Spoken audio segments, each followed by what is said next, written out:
తన యొక్క గతంలో నుంచి తనకు దేవుడిచ్చిన జ్ఞానమును బట్టి, పరిధిని బట్టి, ఆయన వెలువరించిన కీర్తనను బట్టి సందర్భానుసారంగా కొన్ని పురాతనమైన సంగతులు మనం నేర్చుకుందాం.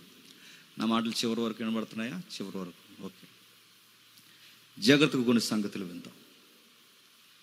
క్రైస్తవ సార్వత్రిక సంఘంలో పాటలకి చాలా ప్రాముఖ్యత ఉంది. ఆ పాటలను గూర్చిన అవగాహన మనకు అవసరం. ఈరోజు ఎలా పడితే అలా సొసైటీలోకి పాటలు వస్తున్నాయి. పక్కా సినిమా ట్యూన్స్ దిస్తున్నారు. కొంతమంది ఉన్నారు, పెద్ద సంఘాలే, వాళ్ళ పేర్లు చెప్పకూడదు, పక్కా హిందీ సాంగ్స్ తెలుగులో క్రిస్టియన్ సాంగ్స్ అయిపోతున్నాయి. అవి హిందీ సినిమా సాంగ్లు అన్నమాట. అది తెలియకుండా గొప్ప ఆరాధన మనం చేసేస్తుంటాం. పరలోకం ఫు అంటది అన్నమాట. అవి సినిమా సాంగ్స్. నేను ఎందుకు ఈ మాట చెప్తున్నానంటే, పాటలు రాస్తున్న వాడికి బైబిల్ తెలియాలి. పాటల చుట్టూ తన సారమును పుణుకు పుస్తున్న వాడికి వాక్యము తెలియాలి. గాలిగళ్ళందరూ వస్తే గాలిపాటలు వస్తాయి. అందుకే వాక్యానుసారమైన నడిపింపు లేనప్పుడు లోకానుసారమైన నడిపింపులు ఎక్కువ అవుతాయి. తమ్ముడిని నాకు చిన్నప్పటి నుంచి తెలుసు. తమ్ముడు సన్నగా ఉన్నప్పుడు తెలుసు, కొంచెం అయ్యాడు. తమ్ముడు నేను రాత్రి కూడా డిస్కషన్ చేశాను. నెక్స్ట్ ఇంకా బెటర్ అవుట్పుట్ రావాలి, ఇంకా ఇంకా ఇంకా పాట అంటే ఇలా ఉండాలిరా అన్నట్టు ఉండాలి. బాగుంది, ఇంకా బాగుండాలి. బాగుంది, ఇంకా బాగుండాలి. సాంగ్ మీద సాంగ్, పాటను మించి పాట రావాలి. అలా రావాలి అంటే వాక్యపు యొక్క ఒత్తిడిలో మనం ఉండాలి. వాక్యం యొక్క బరువులో మనం ఉండాలి. అలా ఉన్నప్పుడు పాటలు బాగుంటాయి. ఈరోజు మీరు చూడండి, ఈరోజు పాటలలో భక్తి లేదు. ఈరోజు పాటలలో లౌకికమైన అలవాట్లు ఎక్కువ ఉన్నాయి. ఒకప్పుడు పాటలు చూడండి, వేదనలో, బాధనలో, రోగాల రోదనల మధ్య రాగాలు తీశారు అప్పుడు భక్తులు. అనుభవాల మధ్య రచనలు బయటికి తీశారు. ఇప్పుడు కాస్త గిటార్ వస్తే చాలు, అదో ట్యూన్. నేను విమర్శించట్లేదు, మనల్ని మనం సరి చేసుకుందామని చెప్తున్నాను. నేను ఇప్పటివరకు సాగింది, ఇప్పుడే కొంచెం మెలకు వస్తుంది కొంతమందికి, పెద్ద తలకాయలకి. నిజమే, ఈ ఐడియా సింగర్లని, ఈ సినిమా యాక్టర్లని, ఈ కాలు సంబరాల్లో పాడే వాళ్ళతో కాదు, దేవుని పిల్లలతో పాడించాలని ఇప్పుడే మెలకు వస్తుంది. ఫైట్కి ఫలితం వస్తుందని ఈ మధ్య నాకు అర్థమైంది. స్టార్టింగ్లో నేను అది అడిగినప్పుడు నా మీద తిరగబడిపోయారు.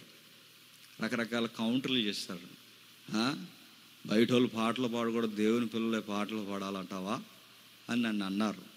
అలా రకరకాల వ్యవహారాలు చేశారు. వాళ్ళకి రాను అర్థమైంది పానపరాగాలతో పాటలు పాడించకూడదని. తర్వాత దేవుని పిల్లలతో పాడించాలని మొన్న ఒక సాంగ్ నేను చూశాను. నాకు చాలా హ్యాపీ అనిపించింది. అలాంటి క్రైస్తవ బిడ్డలు పాడితే దేవునికి మహిమ. యేసుదాస్ పాడితే ఘనత దేవునికి వస్తుందో లేదో నాకు తెలియదు, కానీ విరిగి నరిగిన స్వరం ఏసన్న పాడితేనే దేవునికి ఘనత వస్తుంది. గుర్తుపెట్టుకోండి.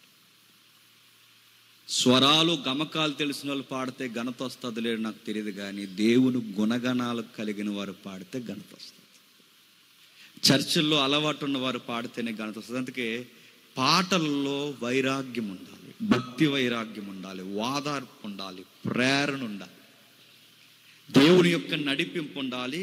కొత్త పదాలు కాదు, తెలిసిన వాక్యపు పదాల్లో నుంచి అర్థాలు అర్థమయ్యేలా రాయాలి. మీరు ఇన్ని అనుభవాలు చెప్తున్నారు, మీరు ఎన్ని పాటలు రాశారేంటని మీరు నన్ను అడగచ్చు. నేను రాయలేదు, కానీ రాసినవి రెండే, కానీ నేను చదివిన పాటలు ఎక్కువ ఉన్నాయి. పాటలు చదువుతారనంటే చదువుతామనే 150 పాటలు రాసి బైబిల్లో ఎట్లా చదవాలి. వాటి అవి పాటలు కాదంటే నో, లెసన్స్, లైఫ్ లెసన్స్. అవి సాంగ్స్ కాదంటే కాదు, అవి జీవిత సత్యాలతో వెలువరింపబడిన బరువైన అర్థాలు. కీర్తన గ్రంథం అనేది మీరు చూడండి, బైబిల్కి మధ్యస్థపు పుస్తకంగా మనకు కనబడుతుంది. ఎందుకు?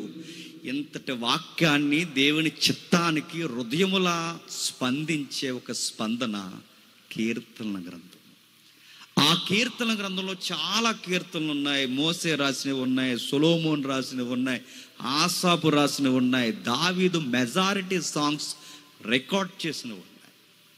వాటిని చదువుతున్నప్పుడు వాళ్ళు ఎంత చక్కగా వాళ్ళ లైఫ్ని, దేవునితో ఉన్న వాళ్ళకున్న భక్తిని ఎంత చక్కగా రచనలోకి ఇరికించారో చూస్తున్నప్పుడు ఎప్పటికీ అనుభవాలు మనకు వస్తాయన్న ప్రశ్న మనకు అర్థం.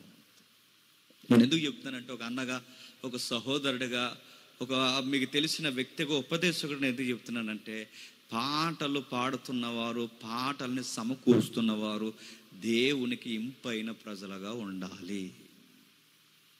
వచ్చి చూద్దాం ఒకసారి ఆమోసు గ్రంథం చూడండి. ఒకసారి ఆమోసు గ్రంథం 5వ అధ్యాయం, ఆమోసు గ్రంథం 5వ అధ్యాయం 13వ వచనం చూడండి. ఆమోసు గ్రంథం 5వ అధ్యాయం 13వ వచనం.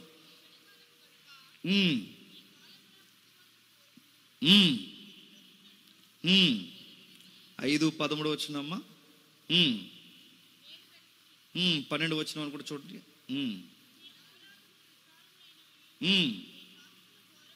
మీ పాపములు ఘోరమైనవి, దరిద్రుల యొద్ద. 23 వచనం, 5:23. మీ పాటల ధ్వని నా యొద్ద నుండి తొలగనీడి, మీ స్వరమండల నాదము వినుట నాకు మనస్సు లేదు.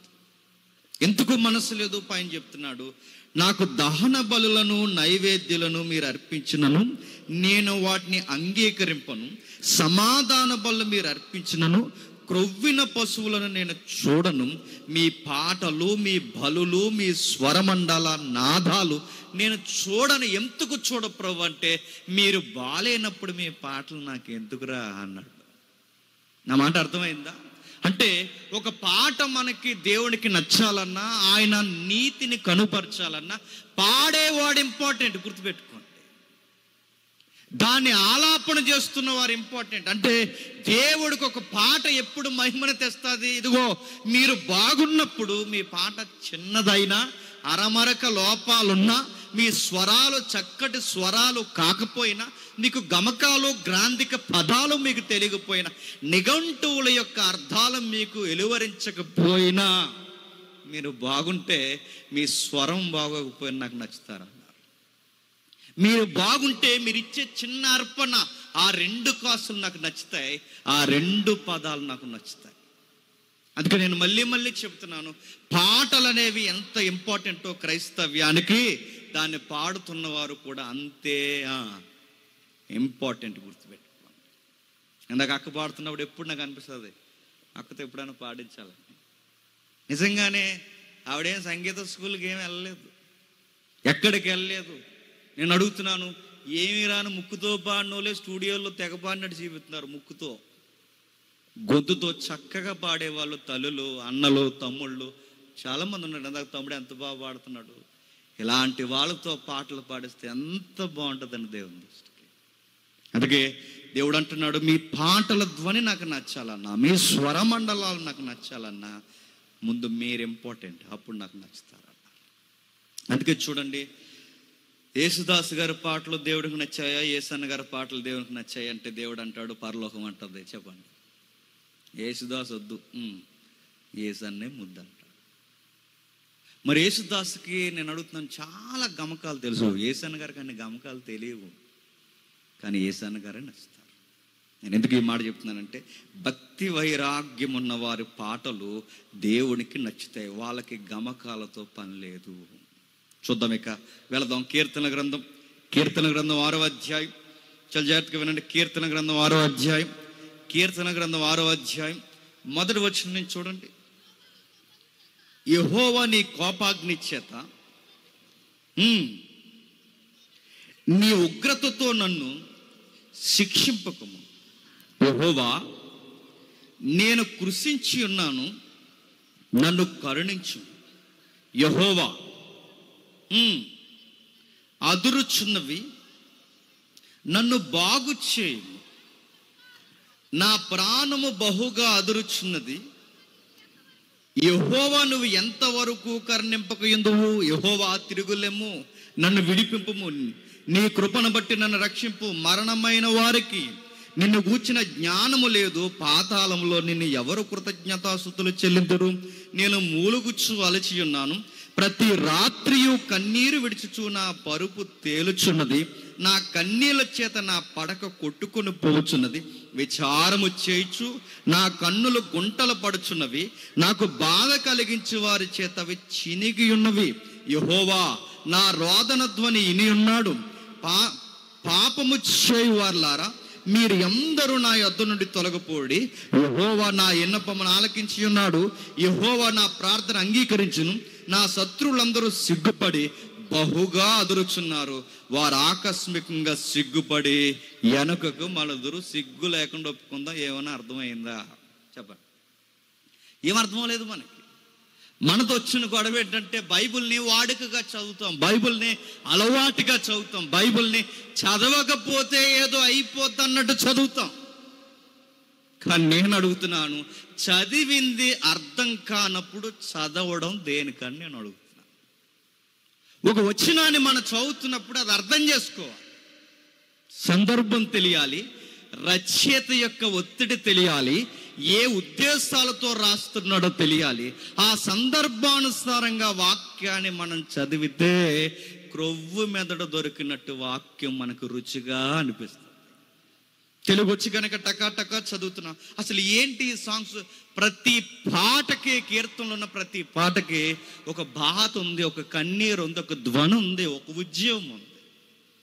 అందుకే ఈ పాటలు పాడుకునేవే కాదు, చెప్పండి, చదువుకునేవి, పరిశీలించేవి, విభజించి మాట్లాడుకునేవి బైబిల్ పాటలు. ఎప్పటికీ ever green songs Bible songs. అందుకే ఎవరు సాంగ్స్ రాసినా దీన్ని ఫాలో అయితే బెస్ట్ సాంగ్స్ అవుట్పుట్ వస్తుందండి. దీన్ని ఫాలో అవ్వాలి ఖచ్చితంగా. దావీదు అంటున్నాడు, ఏమంటున్నాడు? ఈ పాట మీకు అర్థం కావాలి అంటే ముందు నా గమనికని మనసులో పెట్టుకోండి అన్నాడు. ఏంటట? పైన చెప్తున్నాడు, చిన్న అక్షరాలు చూడండి. ప్రధాన గాయకునికి అష్టమ శృతి మీద తంతి వాయిద్యములతో పాడదగిన కీర్తన. తంతి వాయిద్యములు తాగండి. ప్రధాన గాయకుడు అంటే మధ్యలో నిలబడేవాడని కాదు. ప్రధాన గాయకుడు అంటే క్వైర్ మాస్టర్ ఉంటాడుగా, ఎలాగంటారుగా, ఇలాగా వాళ్ళు ఈ మెయిన్ సింగర్స్కి హెడ్ ఆఫ్ ది డిపార్ట్మెంట్గా వ్యవహరించేవాడు ఎవరైతే ఉన్నాడో, ఏ రాగం మీద పాడాలో అప్ అండ్ డౌన్ చేస్తున్న వాళ్ళు ఉంటుంది శృతి. ఆ శృతిని నడిపించేవాడికి చెప్తున్నాడు రచయిత. ఏమంటున్నాడంటే ప్రధాన గాయకునికి అష్టమ శృతి మీద పాడదగిన తంతి వాయిద్యములతో పాడదగిన కీర్తన. ఎలా పాడాలట? ఎలా పడితే అలా పాడొద్దు. దీనికి ఒక ట్యూన్ ఉంది. ఇప్పుడు తమ్ముడు యొక్క పాట ఉంది, తన గతాన్ని వెలువరిస్తూ ఆయన రాసిన పాటలో ఒక సెంటిమెంట్ పెయిన్ ఉంది. దాన్ని ఉద్యోగ పాటగా పాడామనుకున్న పాట గాల్లోకి పోతుంది. దాని ట్యూన్ వేరు. అంటే ఒక పాటను మనం తీసుకున్నప్పుడు దాని ట్యూన్ ఏం కోరుకుంటున్నాడు రచయిత, ఎందుకు ఆ ట్యూన్ పెడుతున్నాడు. అందుకే ఎలా పడితే అలా పాడకండి. మేము నీతో ఉంటుంది నడవడికంతా. నువ్వు ఒక్కడ సరిగ్గా లేకపోతే మొత్తం ఈ పాట గాలిలో కలిసిపోతే బాబు క్వైర్ మాస్టర్ నువ్వు జాగ్రత్త అని చెబుతున్నాడు. ప్రధాన గాయకుడా, నువ్వు ఏ ట్యూన్ పడితే ఆ ట్యూన్ మీద పాడేకు. మరి మిగిలిన ఇన్స్ట్రుమెంట్లు లేవండి, తబలా ఒకటి ఉంది, దీని మీద కానెత్తానంటే తబలా మీద కానెత్తే పోద్ది. మరి మిగిలిన ఏ ట్యూను లేదండి, 3 కాంగులు, అది 3గా ఉంటాయి, కాంగ్ ఒకటే ఉందండి, దాని మీద కానెత్తంటే ఆగిపో, కొట్టుకో. ఎలా పడతా లేవుకు, ఏ ఇన్స్ట్రుమెంట్ పడతా ఆ ఇన్స్ట్రుమెంట్ ప్లే చేయకు. దీనికి ఒక శృతి ఉంది, ఒక లయ ఉంది, దీనికి ఒక ఇన్స్ట్రుమెంట్ ఉంది. నువ్వు దాని మీద పాడితేనే నా హృదయంలో ఉన్న బాధ ఏంటో బయటకు వస్తుంది. అది లేనప్పుడు నేను రాజీ పడను, నేను రాజీ పడి దీన్ని పాడాలని అనుకోను. ఇది లేకపోతే ప్రధాన గాయకుడా నువ్వు కూడా నడిపించొద్దు. అందుకే చెప్తున్నాడు చూడండి, కొన్ని కీర్తనలు పిల్లన గ్రోవుతో పాడే ఉంటాయి, కొన్ని కీర్తనలు ఫ్లూట్ మీద పాడే ఉంటాయి, కొన్ని కీర్తనలు జస్ట్ కీబోర్డ్ ఉంటే సరిపోద్ది, కొన్ని కీర్తనలకి తబలా ఉంటే సరిపోద్ది, కొన్ని కీర్తనలకి కాంగ్ ఉంటే సరిపోద్ది, కొన్ని కీర్తనలకి వైలిన్ ఉంటే సరిపోద్ది, కొన్ని కీర్తనలకి లేటెస్ట్ ఇప్పుడు ఏదైతే ఫారెన్ కల్చర్ ఉందో దానికి గిటార్ బీట్స్ ఉంటే సరిపోద్ది. కానీ కొన్ని కీర్తనలకి కొన్ని ప్రత్యేకమైన ఇన్స్ట్రుమెంట్స్ ప్లే చేయాల్సిందే అంటున్నాడు దావీదు. ఏం ప్లే చేయాలంట చెప్తున్నాడు చూడండి. అష్టమ శృతి మీద పాడాలి, తంతి వాయిద్యముతో పాడాలి. తంతి వాయిద్యం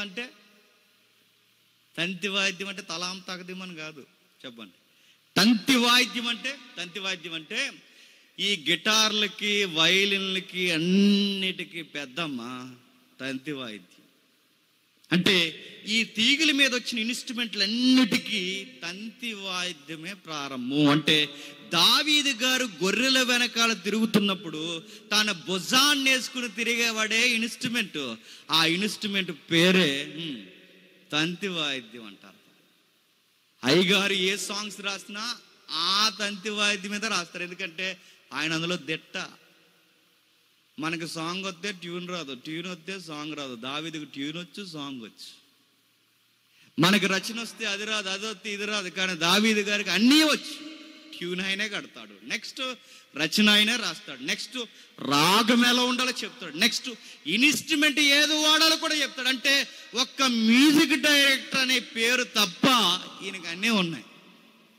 ఆయనకి అన్ని టేస్ట్లు ఉన్నాయి. ఎలా ఉంటాయి అంటే మీరు దావీదు ఘన చరిత్ర మీరు చదవండి. దేవునితో అనుసంధానం అయిపోతే అన్నీ వస్తాయండి, అంతే సీక్రెట్. ఇంకా అన్నీ వస్తాయి. అంటే వీటిలో అనుభవాలు మనకు లేకపోవచ్చు, దేవునితో మనం అనుసంధానం అయితే అన్నిటిలో నడిపింపు ఆయనే చూసుకుంటాడు. ఖచ్చితంగా దేవుడే నడిపిస్తాడు. దావీదుకి అందుకే ఆ అనుభవాలు ఉన్నాయి. ఆయన ఏమంటున్నాడు చూడండి, అష్టమ శృతి మీద పాడాలి. అష్టమ శృతి అంటే నిన్నటి వరకు హంపి ఉన్నాం, కర్ణాటక హంపి తెలుసుగా, శ్రీకృష్ణదేవరాయల యొక్క పరిపాలన. అక్కడ 50 రూపాయల కాయంతో మీద ఉంటుందిగా, చిన్నది బొమ్మ ఆకారం, పురాతనమైన కట్టడం. దాని ఆనుకొని ఒక టెంపుల్ ఉంది. శ్రీకృష్ణదేవరాయలు కట్టిన విజయనగర సామ్రాజ్యం. వాళ్ళు కట్టిన టెంపుల్ దగ్గర 4 స్తంభాలు దించారు. ఆ 4-5 ఈ 7 స్తంభాలు ఎన్నో సుమారుగా ఈ 7 స్తంభాలని ఎవరిని ముట్టుకోనివ్వట్లేదు. అని అడిగితే అక్కడ ఒక నమ్మకం ఉంది. ఆ నమ్మకం ఏంటంటే ఒక్కో స్తంభాన్ని కొడుతూ ఒక రాగం వస్తుందంట. అంటే ఇలా సన్నగా ఉన్నాయి, కొట్టండి. మరి ఆలస్యం ఎందుకన్నాను నేను, కొడితే మనం కొడతా అన్నారు. కొట్టి సగం ముఖ తీసేశారట గతంలో. అది కొట్టనివ్వట్లేదు ఎవరిని. అంటే అది ఇలాగ రాళ్ళతో చెక్కిన గుడి, అది పురాతనమైన గుడి. అందుకే మన 50 రూపాయల నోటు మీద వేశారు దాన్ని, మన దేశ గౌరవం అని. ఆ గుడి దగ్గరికి పోతే సారీ గా మా పద ఇలా 7 శృతులు ఏవైతున్నావో 7 కాలమ్స్ దించారు. దాని మీద ఆ టెంపుల్ నిర్మించారు, లేదా వాళ్ళ ప్యాలెస్ని కట్టారు. వాటిని కొడుతున్నప్పుడట ఆ సౌండ్స్ వస్తాయట అంటున్నారు. అక్కడ వస్తాయో లేదో నేను వినలేదు, వాళ్ళు మాట్లాడుతున్నారంటే ఆ రోజుల నుంచే కాదు, శ్రీకృష్ణదేవరాయల కాలం నుంచే కాదు, సరిగమలు అనేవి మనిషి రాగం పుట్టిన దగ్గర నుంచి ఉన్నాయి. ఉన్నాయి కనుకే దావీదు ఏమంటున్నాడంటే ఇది పాడుతున్న పాట ఏ నోటి మీద పాడాలట, అష్టమ శృతి. అష్టమ శృతి అంటే చూసారా, మనతో వచ్చిన వారు కూడా చెప్పినా మనకు పూర్తిగా తెలుగు రాదు, చెప్పండి. ఇస్సిస్ అంటాం మనం, ఇస్సిస్. నేను అడుగుతున్నాను మన తెలుగే అది. అష్టమ శృతి అంటే సరిగమలు ఎన్నండి, 7. సరిగమలు 7. సారీగం తెలుసుగా, పాడకండి ఇప్పుడు. సరిగమలు 7. ఈ సరిగమలు ఏవైతున్నావో దీన్ని ఫస్ట్ నోట్ అంటారు, దాన్ని నోట్స్ అంటారు. వాళ్ళకి తెలిస్తే ఫస్ట్ నోట్, సెకండ్ నోట్ అని. ఈ సరిగమలు ఏవైతున్నావో సా ఉంది చూసారా, సా ఈ ఫస్ట్ నోట్లో సా అని చాలా సింపుల్గా స్లోగా స్టార్ట్ అవుద్ది.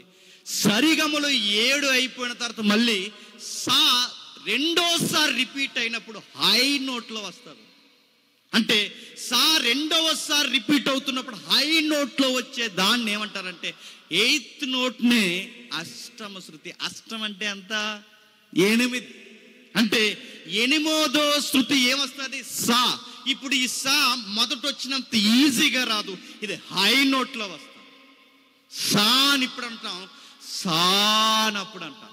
అంటే దీని సాగదీసి హై నోట్ ఇచ్చే దాన్నే అష్టమ శృతి. అంటే దావీదు గారి పాట 6వ పాట ఎలా రాయమంటున్నాడంటే బిగ్ హై నోట్లో పాడండి. సింపుల్గా ఈ ట్యూన్లో పెట్టకండి, ఎందుకంటే ఎలా పడితే అలా పాడితే నా పాట యొక్క ఒత్తిడి తెలియదు పబ్లిక్కి.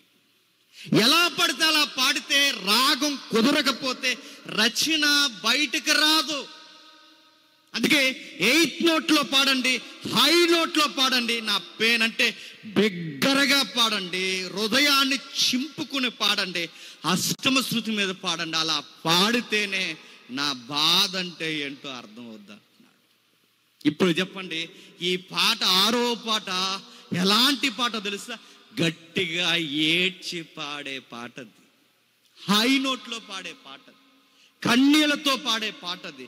ఎందుకు రాస్తున్నావు ఈ పాట అంటే సంథింగ్, ఏదో పరిస్థితుల్లో దావీదు నలిగిపోతున్నాడు.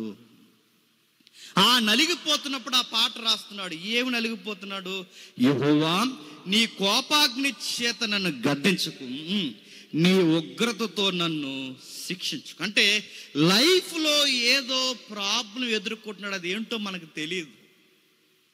సంథింగ్ ఏదో జరిగింది ఆ లైఫ్లో, అది మనుషుల వల్ల జరుగుతుందో ఎవరి వల్ల జరుగుతుందో తెలియదు, కానీ ఒక విషయం అయితే ఒప్పుకున్నాడు, ప్రభువా నీ అనుమతి లేనిదే ఎవ్వడో నా మీద తిరగబట్టు, నువ్వు అనుమతించావు. నా గర్భాన పుట్టినోడే లేస్తున్నాడంటే నీ పర్మిషన్ లేకపోతే అభిషక్తుల మీదకి ఎవడు రాడు. గాలంటి పోయే గాలి గొట్టంగాడు కూడా నా మీద లెగుస్తున్నాడంటే నీ పర్మిషన్ లేనిదే లేవడం. నేను అనుకుంటున్నాను, నాకు ఎనిమిస్ వీళ్ళు కాదు బ్రో. ఇప్పుడు ఈడంటున్నాడు, రేపు ఆడంటాడు, ఎల్లుండి ఆడంటాడు, ఆ తర్వాత ఇంకొకడు అంటాడు, ఇంకొకడు అంటాడు, మరొకడు అంటాడు. ఈ గాలి మాటలు నాకు సీరియస్ కాదు, కానీ ఒక మాట నేను అంటున్నాను, నాకు నీతినిచ్చింది నీవే, ఘనతనిచ్చింది నీవే, రాజుని చేసింది నీవే, పేరునిచ్చింది నీవే, అందరికీ ఏలికగా మార్చింది నీవే. గనక నేను చెబుతున్నాను, నువ్వు అనుమతి ఇచ్చావు గనక ఏదో పనిష్మెంట్ నా లైఫ్లోకి వచ్చింది. నువ్వు నా జీవితంలోనికి అంగీకరించేలా నువ్వు నా మీదకి కోపాన్ని కుమ్మరిస్తున్నావు అని అర్థమైంది. దావీదు అంటున్నాడు, నీ కోపముతో నన్ను గద్దించుకో, నీ ఉగ్రతతో నన్ను శిక్షించుకో. ఒక మాట అడుగుతాను చెప్పండి, ఈ పాటలు చదివితే మనకు ప్రార్థన ఎలా చేయాలో తెలుస్తుంది. గద్దించమన్నాడా గద్దించొద్దు అంటున్నాడండి ఆ వచనంలో. గద్దించమన్నాడా గద్దించొద్దా? గద్దించు, కానీ కోపంతో గద్దించుకో. నువ్వు కోపపడితే నేను ఎక్కడికి వెళ్ళిపోను ప్రభువా. నా ఫ్రెండ్స్ నా మీద సీరియస్ అయిపోయినా పర్లేదు ప్రభువా, మళ్ళీ వస్తారు. నా కింద ఉన్న వాళ్ళు సీరియస్ అయినా పర్లేదు ప్రభువా, మళ్ళీ వస్తారు. కానీ నువ్వే నా మీద సీరియస్ అయిపోతే నేను ఎక్కడికి వెళ్ళిపోవాలి ప్రభువా. నువ్వు నన్ను శిక్షించుకు, శిక్షణ నేర్పించు నాకు. బహుశా నాలో నచ్చినవి ఏమన్నా నీలో ఉన్నా అన్నీ కనబడుతున్నాయా? నాలో నాకు కనబడకుండా నిన్ను ఎక్కిరించేవి ఏమైనా ఉన్నాయా? నాకు అర్థమైంది ప్రభువా, ఎందుకంటే నన్ను ఏదో నువ్వు సరి చేయడానికి అనుమతించావు. అందుకే నన్ను గద్దించు, నన్ను శిక్షించు, నాకు క్రమశిక్షణ నేర్పించు. కానీ నేను కృంగిపోయేలా నన్ను భయంకరంగా దెబ్బలు కొట్టు. ఈ కీర్తన అర్థం కావాలంటే నేను మళ్ళీ చెప్తున్నాను, నీకు కన్నీళ్ళ అనుభవం ఉంటే నీ కీర్తన అర్థం అవుద్ది. నీకు వెలివేత ఉంటే నీ కీర్తన అర్థం అవుద్ది. నీకు ఫలింపు లేని పరిస్థితుల్లో మనుషులు నేను ఎక్కిరించినప్పుడు ఆ బాధను నువ్వు అనుభవిస్తే నీ కీర్తన నీకు అర్థమవుద్ది. నీకు దేవుడు ఈ కీర్తన బాగా అర్థం కావాలి అంటే ఆ బాధల్లో ఎంతో కొంత అనుభవం నీకు ఎదురైతేనే చెప్పండి ఈ కీర్తన అర్థం. కొన్నిసార్లు ఉత్సాహంగా ఉన్న కీర్తనలు పాడతాం, ఎందుకు? ఉత్సాహంగా ఉన్నాం కాబట్టి. కొన్నిసార్లు సాడ్ సాంగ్స్ పాడతాం, ఎందుకు? సాడ్ ఫీలింగ్స్లో ఉన్నాం కాబట్టి. ఇప్పుడు ఈ కీర్తన నీకు అర్థం కావాలి అంటే ఆ పేజ్ ఎప్పటికప్పుడు నీకు టచ్ అవ్వాలి. బాధ అది సంసారం వలనో, చదువుల వలనో, ఉద్యోగాల వలనో, సంఘంలోనో ఏదో ఒక బాధ నీకు ఎదురైతే దావీదు పాటలు నీకు బాగా అర్థం. దావీదు అంటున్నాడు, నన్ను శిక్షించు కానీ కోపంతో శిక్షించు, నాకు శిక్షణ ఇప్పించు ప్రభువా, 2వ వచనంలో, యెహోవా నేను కృషించి ఉన్నాను, నన్ను కరుణించు. యెహోవా నా ఎముకలు అదురుచున్నవి. ఏంటట? నేను కృషించి ఉన్నాను. నేను కృషించిపోతున్నప్పుడు బయటోళ్ళు నవ్వున్నట్టు నవ్వకు ప్రభువా. బయటోళ్ళకు ఉండే బుద్ధి ఏంటంటే భలే జరిగింది రెడికి అనుకుంటారు. ప్రభువా వాళ్ళు నవ్వి నువ్వు నవ్వుతే నేను ఏమైపోను ప్రభువా అన్నాడు. నేను బాధపడితే బయట వాళ్ళు నవ్వుతారు, నేను బాధపడితే నా ఫ్రెండే నవ్వుతాడు, నేను బాధపడితే వాడికే సంతోషంగా ఉంటారు. వాడు సంతోషించినట్టు నువ్వు కూడా సంతోషిస్తే ఏమైపోతాను ప్రభు. వాళ్ళు నేను ఏడిస్తే వాళ్ళు నవ్వుతారు, నేను నవ్వుతే వాళ్ళు ఏడుస్తారు, నేను బాధపడితే వాళ్ళు ఆనందిస్తారు. మనుషులకు ఉండే దరిద్రపు గుణం ప్రభువా. నేను అడుగుతున్నాను ప్రభువా, బయట వాళ్ళు బాధల్ని ఎటకారంగా తీసుకుని నవ్వుతాం, కానీ నువ్వు ప్రభువా నేను రోజు రోజుకి నువ్వు ఇచ్చిన ఈ పనిష్మెంట్ను బట్టి కృషించిపోతున్నాను, కానీ ఈ టైంలో మాత్రం కృప లేకుండా మాత్రం చేయి. ఈ కృప లేకపోతే నేనేమైపోవాలి? నీ దయ లేకపోతే నేనేమైపోవాలి? నీ గ్రేస్ నాకు దూరం చేయకు. నీ దయ నాకు అవసరం, నీ గ్రేస్ నాకు అవసరం, నీ కృప నాకు అవసరం. నీ కృపతోనే నన్ను శిక్షించంటే నన్ను కొట్టు, నన్ను తిట్టు, నన్ను ద్వేషించు, నన్ను ఏం చేయాలనుకుంటానుకో నలిపే. నన్ను ఎన్ని విధాలుగా నలిపేయాలనుకుంటావు అన్ని విధాలుగా నలిపే. కానీ నేను ఏడుస్తున్నప్పుడు మాత్రం నీ ముఖాన్ని మాత్రం పక్కకు తిప్పు. నేను నలిగిపోతున్నప్పుడు మాత్రం నీ ముఖాన్ని మాత్రం పక్కకు తిప్పుకో. ఇప్పుడు వీడు ఎవడో నాకు తెలియదు అన్నట్టు మాత్రం బిహేవ్ చేయకు ప్రభువా. నీ కృప నాకు దూరం చేయకు. ఇవి ఎందుకు వచ్చాయో నాకైతే అర్థం అవట్లేదు. ఈ బాధలు ఎందుకు వచ్చాయో నాకు తెలియదు, కానీ నాకు ఒకటైతే తెలుసు, నువ్వు అనుమతించావు కాబట్టి వచ్చాయి, అందుకే నేను ఒప్పుకుంటున్నాను. అంటే దావీదు జీవితంలో ఏ బాధలు ఉన్నాయండి? ఆ బాధల్లో ఆయన నలిగిపోతున్నాడు, ఆ బాధల్లో ఇరిగిపోతున్నాడు, ఆ బాధల్లో కృంగిపోతున్నాడు, ఆ బాధల్లో ఆయన ముఖము, ఆయన శరీరము, ఆయన మనస్సు పూర్తిగా వేసారిపోతుంది. ఎలాంటి వర్డ్స్ ఉపయోగిస్తున్నాడు చూడండి 3వ వచనంలో, నా ప్రాణము బహుగా ఆదురుచున్నది, యెహోవా నీవు ఎంతకాలము కరుణింపక ఉన్నావు? యెహోవా తిరిగి లెమ్ము. 2వ వచనం 3వ వచనంలో వాడుతున్నాడు చూడండి, నా ఎముకలు అదురుచున్నవి, నా ప్రాణము బహుగా అదురుచున్నది. అంటే దాని అర్థం ఏంటి? శారీరకంగా నలిగిపోతున్నాను, నెక్స్ట్ మానసికంగా కూడా నలిగిపోతున్నాను. నువ్వు ఇచ్చిన శ్రమ నన్ను శరీరాన్నే కాదు ప్రభువా బాధపడుతున్నది, నాకు రాత్రులు నిద్ర లేకుండా పోతుంది. నా మనస్సుకి మనశ్శాంతి లేదు కనుక నిద్ర లేదు, నా శరీరానికి సుఖము లేదు కనుక దీనికి సంతోషం లేదు. శారీరకంగా మానసికంగా నలిగిపోయానని పాట రాసుకుంటున్నాడండి. ఆ పాట గట్టిగా అరుస్తూ రాసుకుంటున్నాడు అష్టమ శృతి మీద. యెహోవా నా దేవా, నువ్వు దయచేసి నన్ను వదలొద్దు ప్రభువా, దయచేసి నాకు దూరం అవ్వద్దు ప్రభువా.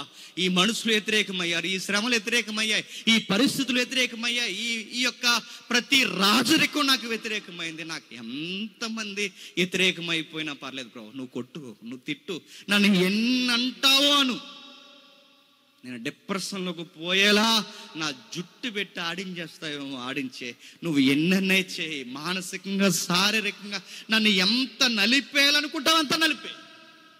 కానీ ఒకటే కోరుకుంటున్నాను, ఆ కొట్టేది నీ రెక్కల చాటునే కొట్టినాను, ఆ తిట్టేది నీ నీడలోనే తిట్టినాను, నా ఏడుపుని నీ యొక్క హస్తాల చాటునే మరుగు చేసినాను కొట్టు.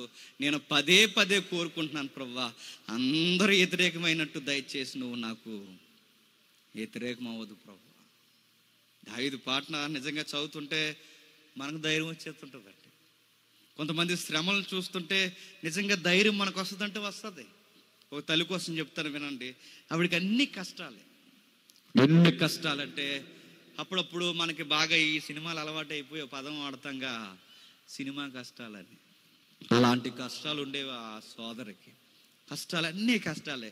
ఆమెకు ఒక అలవాటు ఉంది. ఆ అలవాటు ఏంటంటే ఎవరన్నా వచ్చిన వెంటనే క్యాసెట్ వేస్తుంది. ఇంకా క్యాసెట్ ఏంటి?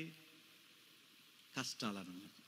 మాకు సరిగా ఈ మధ్య ఫైనాన్షియల్గా చాలా ఇబ్బందులు అవుతున్నాయి, ఆరోగ్య పరిస్థితులు బాగోట్లేదు, మా ఇంటి పరిస్థితులు బాగోలేదు, మా యజమానుడితో సరిగ్గా సఖ్యతతో ఉండలేకపోతున్నాం, మా పిల్లలు మాకు కలిసి రావట్లేదు, అన్ని విధాలుగా మేము నలిగిపోతున్నాం. బాధలు ఒకటి కాదు, రెండు కాదు, అన్ని బాధలు చెప్పేది.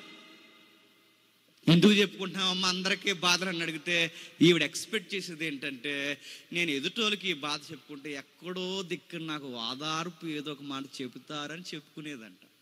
కొంతమంది చెప్పుకుంటారు చూసారా, తెలుగులో సామెత ఉంది కదరా, చెప్పేసుకోరా తగ్గిపోద్ది అని. తగ్గిపోద్ది, ఎక్కువైపోద్ది. మనుషులకి చెప్పకండి, నేను సీరియస్గా చెప్తున్నాను. వీళ్ళు వింటారు ఇని బయటికి వెళ్ళి అంటారు, ఆడు ఎంత ఎదవో తెలుసా అంటారు. అందుకే ఎవరికి చెప్పండి, అర్థం చేసుకునే దానికన్నా చెప్పండి, అపార్థం చేసుకుని లెక్కుంటారు. అందుకే మనుషులు తమ దృష్టికి తాము నీతిమంతులు, ఎదుటోళ్ళు ఎప్పుడు వాళ్ళ దృష్టికి పాపులు. అందుకే ఎవరికి చెప్పకండి. ఈ తల్లి అందరికీ చెప్పేసుకుంటుంది. ఎవరొకరు ఓదార్పిస్తారేమనుకుని బయటలు చెప్తే బయట వాళ్ళందరూ పేర్లు ఇట్టారు. ఆత్మీయులకు కూడా చెప్పింది, ఆత్మీయులైన ఓదార్పునిస్తారేమో. మొత్తం విన అన్నారట. నువ్వు చెబుతుంటే నాకు ఏమనిపించిందో తెలుసా? ఏమనిపించింది? నాకు ధైర్యం చెప్పాలనిపించింది అని అడిగింది. కాదు, నువ్వు చెబుతుంటే నాకు ధైర్యం వచ్చేసింది అన్నదట. అది ఎలా అంటే, నీ కష్టాలు నాకు ధైర్యాన్ని ఇచ్చాయి, నీ కన్నీళ్ళు నాకు ధైర్యం ఇచ్చాయి. అది ఎట్లా అంటే ఇదిగో చెప్తున్నాను, నువ్వు పడుతున్న బాధల ముందు నా ఈ బాధలే కాదనిపించింది. ఏడోడు చెప్తూడు అర్థమైంది ఏంటి అనుకుంది. తర్వాత అర్థమైందంటే, దేవా నాకు ఎందుకు ఇన్ని కష్టాలు అనుభవించావు, నాకు ఎన్ని కష్టాలు అనుమతిచ్చావంటే నాకు ఇప్పుడు అర్థమైంది. నేను వారి వలన ఓదార్పు పొందడానికి నాకు ఈ కష్టాలు ఇవ్వలేదు, కానీ నా కష్టాలను బట్టి ఎదుటోళ్ళకే ఓదార్పునివ్వడానికి నా జీవితంలో ఈ పాఠాలు నేర్పిస్తున్నా ప్రభువా అని అర్థం చేసుకుంది. సువార్తికురాలైంది. మీకు ఎందుకు మాట చెప్తున్నానంటే, దావీదుకి ఇన్ని ఎందుకు అనుమతించాడు? నువ్వు నేను ఏదో ఒక రోజు ఏడుస్తాం, ఆ ఏడుపులు ఇలాంటివి చదివి ఓదార్పు పొందుతామన్న ఒక కోణం కూడా ఉందని మర్చిపోకండి. దావీదుకి ఇన్ని ఇబ్బందులు ఎందుకు కలగజేస్తాడు?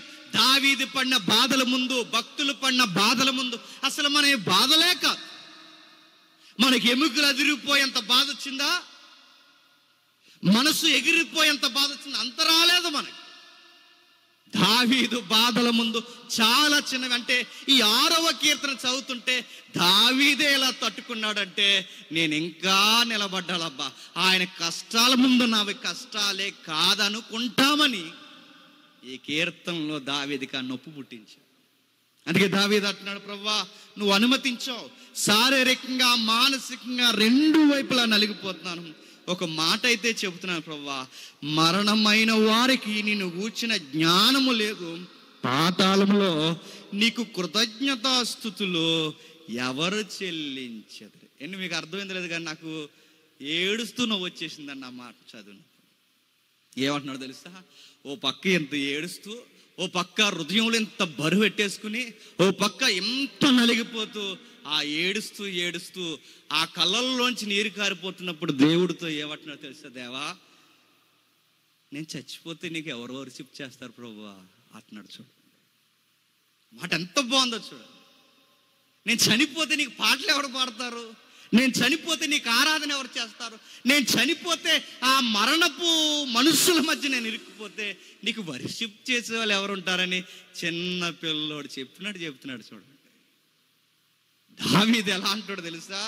దావీదు ఎవరైతే కొడుతున్నారో, ఎవరైతే ఏడిపిస్తున్నారో, ఎవరైతే ఇలాంటి శ్రమలకు అనుమతి ఇచ్చారో మళ్ళీ ఆయన దగ్గరికే పోయి చెప్పుకోండి. నేను ఎప్పుడో చెప్పాను ఒక ఉదాహరణ వినండి. చిన్నపిల్లల్ని తల్లిదండ్రులు కొడతారు అప్పుడప్పుడు. అమ్మ కొడుతుంది, మాట అనకపోతే టపాలమని ఒకటి అడుగుతుంది. నువ్వు బుజ్జి బంగారం ప్లాటినం ఎండి వజ్రమైనా మాట అనకపోతే 2 అడుగుతుంది డెప్ మీద. మంచి పిల్లలను చూడండి, ఏడుస్తూ ఇలా చెయ్యడ్డెట్టుకుని అలాగేం ఉండదు, ఏదో నలకడుపున్నట్టు అలా రుద్దుకుంటారు. కానీ మా బుడత ఎంత ఉంటుందండి దానికి అప్పుడే అర్థమైపోతుంది. ఇలా రుద్దుకుడు ఇలా నా ఎంక చూడదు, అలా చూడకుండా అలా దొంగ చూపులు చూడు, అలా అడ్డెట్టుకుని అలా కవర్ చేస్తుంటారు.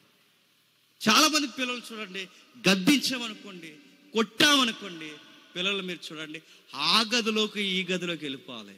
కానీ కొంతమంది పిల్లలు చూడండి, మనం కొట్టినా గద్దించినా మళ్ళీ ఎవరి దగ్గరకు వస్తారు చెప్పనా? నన్ను అలా కొట్టకమ్మా అని అంటారు. దావీదు ఎలా అంటాడు చెప్పనా? అమ్మ బిడ్డను కొట్టినప్పుడు మంచి బిడ్డలు ఏ అమ్మ కొడుతుందో మళ్ళీ ఆ అమ్మనే పట్టుకుని బిడ్డలు ఏడుస్తారండి. దాన్ని లవ్ అంటారు, దాన్ని ప్రేమ అంటారు. దాన్ని ఏ అమ్మ కొట్టిందో మళ్ళీ ఆ అమ్మ, అంటే కొట్టిన అమ్మని ద్వేషించాలి కానీ ద్వేషించరు. అమ్మ కొట్టే కొలది అమ్మను పట్టుకుని ఏడుస్తుంటారు, అమ్మ కొట్టే కొలది అమ్మను పట్టుకుని, నాన్న కొట్టే కొలది నాన్న పట్టుకుని ఏడుస్తారు. ఏంట్రా వాళ్ళే కదా కొడుతున్నారు, వెళ్ళిపోవచ్చు కదరంటే వెళ్ళలేరు. ఆ ప్రేమ కొట్టిన వాళ్ళనే పట్టుకుని ఏడుస్తారు. దావీదు బాధ వస్తే ఎక్కడికో పోడు, బాధ వస్తే నదులకు పోడు, బాధ వస్తే బీచ్లకు పోడు, బాధ వస్తే కొండల్లోకి పోడు, బాధ వస్తే ఎక్కడికి పోయాడు, బాధించిన దేవుని దగ్గరికి వచ్చి నేను ఎక్కడికి పోను, నిన్ను పట్టుకుని ఉంటాను, నన్ను చంపేస్తే నీకు ఆరాధన ఎవడు చేస్తాడు అంటున్నాడు. చూడండి, ఇన్ని బాధలున్నా ఆరాధన మర్చిపోడట ఎవరు? ఇన్ని బాధలున్నా మనం ఎప్పుడండి, నేను అడుగుతున్నాను, ఎప్పుడు ఆరాధన చేస్తాను చెప్పండి? గవర్నమెంట్ 10,000కి బదులు 20,000 వేస్తే ఎక్కడలేని ఆరాధన వచ్చేద్ది మనకి, వచ్చేద్ది రాదో చెప్పండి? నీ పొలానికి ఇప్పటి వరకు లేని గిరాకీకి పొలానికి ఇప్పుడు డబుల్ వస్తుందట, పంట రేట్ అనగానే ఎక్కడలేని ఆరాధన వచ్చేస్తుంది. శాలరీ బోనస్లు వస్తుందంటే ఆనందం వచ్చేస్తుంది, మనకు కలిసి వచ్చిందంటే ఆనందం వస్తుంది. కానీ దావీదుకి ఎప్పుడు వర్షిప్ వస్తుంది తెలుసా? ఆయన బాధపడినప్పుడు ఇంకా క్వాలిటీ వర్షిప్ వస్తుంది. కొన్నిసార్లు తమ్ముడినే కాదు, ఎవరైతే క్రైస్తవ రచయితలు ఉంటారో కొన్ని దేవుడు ఆ బాధలు అనుమతిస్తాడు. ఎందుకు అనుమతిస్తా ప్రభు అంటే క్వాలిటీ రావాలి బయటికి, బాధలో నుంచి మంచి రచన రావాలి, బాధలో నుంచి దేవునికి ఆరాధన కావాలి. నలిగిపోయే కొలిది దేవుని దగ్గరకు వచ్చి ఆయన నత్తుకుని ప్రభా నేను ఎక్కడికి పోగలను ప్రభా అని పాడాలి. ఒకరోజు యేసుక్రీస్తు వారు అంటారు, 70 మంది వెళ్ళిపోయారు. పేతురు, నువ్వు కూడా వెళ్ళిపోవాలనుకుంటున్నావా? వెళ్ళిపో. నువ్వు వెళ్ళిపోతే యోధా వెళ్ళిపోవాలనుకుంటే వెళ్ళిపో. నాకు మీరు ఉండడం వల్ల లేకపోవడం వల్ల నేను దేవుని పని చేసే వ్యవహారం కాదు, మీరుండినా లేకపోయినా తండ్రి చిత్తము తుదమట్టుకు నెరవేరుస్తాను. పేతురు, నువ్వు వెళ్ళిపోవాలనుకుంటూ వెళ్ళిపోవచ్చు అంటే అప్పుడు పేతురు అంటాడు, ప్రవ్వా ఎక్కడికి పొమ్మంటావు ప్రవ్వా? నిత్య జీవపు మాటలు కలిగిన వాడివి నీవే, నిన్ను వదిలి మేము ఎక్కడికి పోము. భక్తుల్లో ఆ సన్నటి తేగ కనబడుతుంది చూడండి, భక్తుల్లో ఆ ప్రేమ కనబడుతుంది చూడండి. ఎక్కడికి పోం? నువ్వు తిట్టినా మేము ఎక్కడికి పోం, నువ్వు కొట్టినా మేము ఎక్కడికి పోం, మమ్మల్ని ద్వేషించినా ఎక్కడికి పోం, మమ్మల్ని శ్రమల గుండా నడిపించినా ఎక్కడికి పోం. దావీదు అంటున్నాడు, నన్ను ఎక్కడికి పొమ్మంటా ప్రభువా? నన్ను గద్దించు, కొట్టు, తిట్టు, ఏం చేస్తావో అను, ఎంతగా అడవుల గుండా నడిపించేస్తావో నడిపించే. కానీ అడవుల గుండా నడుస్తూనే పాటలు పాడుకుంటూ వెళ్ళిపోతాను. ఎక్కడెక్కడ కన్నీళ్ళు కార్పిస్తావో కార్పించు, ఆ పరుపుల మీద నిద్రపోయి కన్నీరు కారుస్తూనే మూలుగుతూనే స్వరాలు బయటకు తీస్తాను. నాకు సంతోషించినప్పుడు నీకోసమే పాడతాను, నాకు ఆనందం వచ్చినప్పుడు నీకోసమే పాడతాను. నా జీవితంలో ఏం జరిగినా నిన్ను ఆరాధిస్తాను.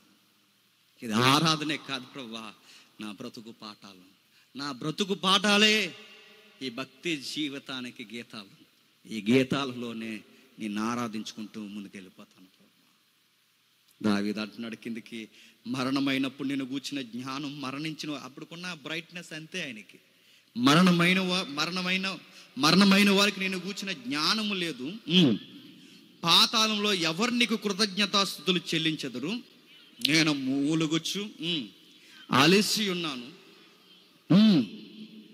ప్రతి రాత్రి కన్నీళ్ళు విడిచుచు నా పరుపు తేలుచున్నది. ఎంత బాగుందో చూడండి. ఒక తండ్రి కొడుకు లేదా ఒక తల్లి బిడ్డను కొట్టేకూడదు, ఆ బిడ్డ వెనక్కి మళ్ళీ వాళ్ళ అమ్మను కౌగులించుకుని ఏడుస్తుంది అన్నది ఎంత వాస్తవమో ఇప్పుడు ఇక్కడ దావీదు కూడా చూడండి, ఇంత బాధపడుతూ ఒక మాట అంటున్నాడు, నేను ఏడుస్తూనే ఉంటాను, ఓ పక్క పాడుతూనే ఉంటాను. కొంతమంది చూసారా, బాధలు ఎక్కువైపోయినాయి అనుకోండి, ఇంక రానరా చర్చికి అంటారు. ఎందుకురా? బయట వాళ్ళు అర్థం చేసుకోకపోయి, ఇంట్లో వాళ్ళు అర్థం చేసుకోకపోయి, చివరికి సన్నిధికి వచ్చి ఎంత పని చేస్తున్నా దేవుడు కూడా నాకు వాదార్పివ్వకపోతే ఎందుకురా చెప్పండి? అందుకే రానరా. ఈ గొట్టంగాలు ఎవరి మీద కోపమిస్తారు చెప్పిన? దేవుడి మీదండి. ఏదో ఇంట్లో పెద్ద నీలాగా, ఏదో చుట్టంలాగా దేవుడి మీద కోపం ఇస్తారు. రాను ఇంక చచ్చి నాకు జవాబు ఇవ్వలేదు, నేను రాను. నాకు పని అవ్వలేదు, నేను రాను. నాకు ఇది నెరవేర్చలేదు, రాను. 3 రోజులు ఉపవాసం ఉన్నామండి, చేయలేదండి దేవుడు, రాను. 40 రోజులు ఉపవాసం ఉన్నానండి, దేవుడు నాకు చేయలేదండి, రాను. రాకపోతే పో. నేను రానంటే ఎవరి మీద కోపం ఇస్తున్నావు? అప్పుడప్పుడు ఇదో ఎక్స్ట్రీమ్ భక్తులు ఉంటారు చూసారా, రేపు నుంచి నేను ప్రార్థన చేయను. ఇటు ఎవరికి చేయవు? రేపు నుంచి నేను ప్రార్థన, నాకు పని చేయట్లేదని దేవుడు చేయను. ఇంకా మళ్ళీ దేవుడితో నేను కోపం ఇచ్చాను. దేవుడి మీద కోపం ఇచ్చడం ఏంటి? అసలు నీ పాస్టర్ నాకు అది రోడ్డు వచ్చేస్తుంటుంది ముందు. నీకు ఆ క్రిస్టియన్ లెసన్ చెప్పిందో దేవుడి మీద కోపం ఇచ్చడం ఏంటి? ఒక ఆయన టీవీలో చెప్తున్నాడు, ఎక్కడున్నావు, దీవించేయాలి, ఫోన్లే అని మాట్లాడుతున్నా. ఏంటి ఈ గద్దింపులేంటి? ఒకసారి ఒక సిస్టర్ ఫోన్ చేసింది నాకు, చేసేయమంటని చెప్పిన, అన్నయ్య రేపు నుంచి డాడీతో మాట్లాడినంది. ఏమ్మా మీ నాన్నగారు ఏమన్నారు? ఏమన్నా డబ్బులు వేయలేదన్నా. ఈ నాన్న కాదన్నా, ఆ నాన్న అన్న. ఆ నానంటే దేవుడితో మాట్లాడినానే. ఏంటే మనం చెప్పానన్నా, నేను చెప్పానన్నా, అంతకుముందు చెప్పానన్నా, ఎన్నిసార్లు ప్రేయర్లు చెప్పానన్నా, నేను అన్ని పని అవ్వట్లేదని, అందుకే మాట్లాడినన్నా అన్నా. ఇప్పుడు నువ్వు మాట్లాడకపోతే పరలోకం కంగారు అయిపోయి సింహాసనం మీద దేవుడికి అయ్యో అయ్యో మాట్లాడిపోతే ఎలా అని నేను ఏదో ఈడ బిల్డప్ పెట్టిన అడుగుతున్నాను. దావీదుకే లేదు, కొట్టే కొలిది కొట్టు ప్రభువా, గట్టి కొట్టకు ప్రభువా అన్నాడు. గద్దించే కొలిది గద్దించు ప్రభువా, కోపంతో గద్దించక ప్రభువా అన్నాడు. నువ్వు ఎంత ఏడిపించి నాకు జవాబు ఇవ్వకపోయినా నేను వదిలి, నీ కాళ్ళు వదిలి నేను ఎక్కడికి పోవనని భక్తుడైన దావీదంటే నువ్వు దావీదు కన్నా గొప్పవాడువా, గొప్పదానివా అని అడుగుతున్నాను. దేవుడి మీద కోపం ఇచ్చడం ఏంటి? అప్పుడప్పుడు చూసారా, రానండి చర్చికి. ఎందుకు రాను? మా ఇంట్లో మా అన్నయ్య చచ్చిపోయాను, రానండి. మా ఇంట్లో మా ప్రియులు చనిపోయాను, రానండి. దేవుడికి దయ లేదని తీసుకెళ్ళిపోయాడంటే అడుగుతున్నాను. దావీదుకు పుట్టిన కొడుకుని తీసుకెళ్ళిపోయాడు, దావీదు వదిలేశాడా? తన పుట్టిన ప్రియుడు చనిపోయాడు, వదిలేశాడా? ఎన్ని జరిగినా ఏమైపోయినా సింహాసనం ఎక్కే ముందు ఎలా ఉన్నాడో, సింహాసనం ఎక్కినప్పుడు అలా ఉన్నాడు, సింహాసనం దిగినప్పుడు అలా ఉన్నాడు. మధ్యలో చిన్న చిన్న మరకలు ఆయనకు అనుకున్నప్పుడు దేవుడు ఆయన దులుమేడుస్తున్నప్పుడు ఒప్పుకున్నాడు. ప్రభువా నేను ఒప్పుకుంటున్నాను, ఈ బాధలను నువ్వు అనుమతించావని నేను ఒప్పుకుంటున్నాను, నన్ను సరి చేస్తావు నాకు తెలిసి ఒప్పుకుంటున్నాను. దేవుడు కొన్ని శ్రమలు కావాలని అనుమతిస్తాడు. దేవుడు కొన్ని శ్రమలు రోదన పుట్టిస్తాడు. అందుకే 6వ అధ్యాయం 8వ వచనంలో ఏమంటున్నాడు చూడండి. 6వ వచనంలో, నేను మూలుగుచ్చు అలసి ఉన్నాను, ప్రతి రాత్రి కన్నీరు విడిచుచు నా పరుపులు తేలుచున్నవి, నా కన్నీళ్ళ చేత నా పడక కొట్టుకొని పోతుంది. నేను అడుగుతున్నాను, నిజంగా పరుపు తేలిపోలేక సైంటిఫిక్గా ఎవడన్నా ఏడుస్తాడా? దాన్ని కావ్య వ్యక్తీకరణ అంటారు. అంటే బాధను వెలువరించడం, దుఃఖాన్ని రచనలో చూపించడం. ఆయన మాట్లాడుతున్నాడు చూడండి, నా పరుపు తేలుచున్నది, పరుపులు తడిచిపోయేలా ఏడుస్తున్నాను, పరుపులు తేలిపోయేలా ఏడుస్తున్నాను. మిమ్మల్ని అడుగుతున్నాను, అంత శ్రమ ఎప్పుడన్నా మన జీవితంలోకి వచ్చిందంటారు? వస్తే సూసైడ్ చేసి చచ్చిపోతాం మనం. అంత భక్తులం కాదు మనం. డాక్టర్ గారు పైనుంచి కిందకి ఇలా చూస్తే చాలు, ఆడ చూపుకే మనకు టెన్షన్ వచ్చేసి ఏదో అయిపోయింది నాకు అని చచ్చిపోతాం మనం. ఇంకేం చెప్పలేదు ఇక్కడ రిపోర్ట్లో. ఇంకేం చెప్పిందే, ఇలా పైనుంచి కింద చూసి మీ వాళ్ళు ఎవరు రాలేదా అన్నాడంటే ఇంకంతే, వెళ్తున్నాను డాక్టర్ గారు, బిల్లాలు కడతారని వెళ్ళిపోతాను. నేను అడుగుతున్నాను, పరుపులు తేలిపోయేంత శ్రమ మనం నడుపుతున్నాను. అంత ఏడాలండి, కొన్నిసార్లు ఏడిపిస్తాడు. దేవుడితో చిన్న గొడవ ఏంటి చెప్పనా? ఎంత దగ్గర అయితే అంతగా నలిపెత్తాడు ఆయన, ఎంత దగ్గర అయితే అంత క్వాలిటీ కోరుకుంటాడు ఆయన, ఎంత దగ్గర అయితే అన్ని మొట్టికెళ్ళేసి ఇంకా బాగుండాలి నువ్వు అంటాడు. దేవుడు ఇష్టపడే కొలది ఇంకా నాణ్యత కోరుకుంటాడు. మీకు ఇంకా బాగా వినండి, భార్య భర్తల మధ్య ట్రూ లవ్ ఉంటుంది కదండి. వాళ్ళు గొడవ ఆడుకున్నప్పుడు ఒక మాట అంటారు, మీరు చూడండి. ఆడేమంటుందంటే, మీరు తిట్టండి, కొట్టండి, గోడకేసి గుద్దేయండి లోపల, కానీ మీరు ఏమైనా చేయండి, వాళ్ళు అన్నట్టు మీరు అనకండి, నేను తట్టుకోలేనంట. ఆ మాటకు అర్థం ఏంటి? నా తోటికాళ్ళన్నా నాకు బాధ లేదు, నా మరుదులు నన్నన్నా నాకు బాధ లేదు, నా ఇరుగు పొరుగు వారు నన్ను బాధ. ఎందుకంటే వాళ్ళ బాండింగ్ వేరు, నా బాండింగ్ వేరు. ఇప్పుడు నేను అంటున్నాను, వాళ్ళు మీరు ఒకటి కదండి, మీరు నేను వేరు. వాళ్ళన్న మాటే మీరు అంటే నేను అడుగుతున్నాను, నేను తట్టుకోలేను. దావీదు దేవుడి మధ్య ఉంటాడు. చెప్పిన ప్రభువా ఎవరెన్ని మాట్లాడినా పర్లేదు నువ్వనకు. దావీదు కూడా దావీదుతో దేవుడు అంటున్నాడు, ఇదిగో బయట వాళ్ళు ఎన్ని చేసినా నేను పెద్ద శిక్షించడానికి ఒక అడుగు ఆలస్యం చేస్తానేమో, కానీ దావీదు నువ్వు చేయకూడదయ్యా అంటాడు. ఎందుకంటే నీకు నాకున్న బాండింగ్ వేరు. వాళ్ళంటే వాళ్ళకి నాకంత కమ్యూనికేషన్ లేకపోవచ్చు, నీకు నాకెంత ఉంది. అప్పుడప్పుడు మనం ఫోన్ చేసినప్పుడు మన ఫ్రెండ్ క్లోజ్ ఫ్రెండ్ అని చెప్పుకుంటాం కదా భుజాలు ఎగరేసుకుని. ఆ క్లోజ్ ఫ్రెండ్ మనం చేసినప్పుడు 1 minute లైన్లో ఉండండి అన్నాడు అనుకోండి, మనం మీకు అర్థమైందో లేదో. ఇప్పుడు నేను ఆల్రెడీ ఫోన్ మాట్లాడుతున్నప్పుడు నా బెస్ట్ ఫ్రెండే ఇంకొక ఫ్రెండ్ ఫోన్ చేస్తున్నాడు, ఒకసారి లైన్లో ఉండంటే మరి నేనేవాడిని గొట్టంగాడినా? మరి నేనేవాడిని? నువ్వు లైన్లో ఉండి ఇంకో ఫోన్ మాట్లాడుతుంటే నేను అడుగుతున్నాను, నా ఇంపార్టెన్స్ లేనట్టేగా. స్వచ్ఛమైన స్నేహం అంటే నాకు విలువ లేనప్పుడు ఈ స్నేహం దేనికి రాని కట్ చేస్తాం. దేవుడు కూడా అంతే, దావీదుకి దేవుడికి మధ్య ఉన్నది అంతే. బయట ఏమో దావీదు వాళ్ళ లెక్క వేరు. దావీదు గుర్తుపెట్టుకో, నీకు నాకున్న లెక్కలు వేరు. నీ లవ్వు నా లవ్వు వేరు, బయటోళ్ళు ప్రేమ వేరు.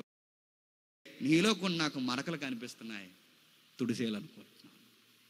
తుడిసే ప్రభువా, నీకు ఎలా చేసేసుకోవాలనుకుంటే అలా చేసే ప్రభువా, నన్ను ఎంత ఈడ్చేయాలనుకుంటున్నా అంత ఈడ్చే ప్రభువా. నేను మూలుగుతున్నాను, కన్నీళ్ళతో నలిగిపోతున్నాను, దుఃఖముతో రోదన చేస్తున్నాను.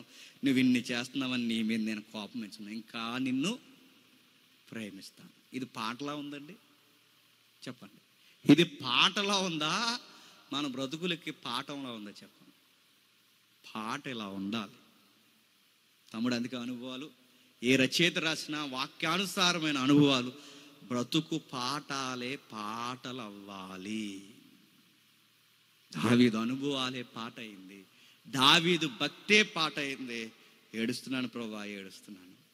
దావీదులో ఉంటే ముచ్చటండి చెప్పిన, ఎవరు ఏడిపోతున్నారో వాళ్ళ దగ్గరికి వెళ్ళి చెప్పుకుంటాడు, అది గొడవ. ఇప్పుడు మనల్ని ఏడిపించినోడి దగ్గరికి వెళ్ళి మనం చెప్పుకుంటామండి.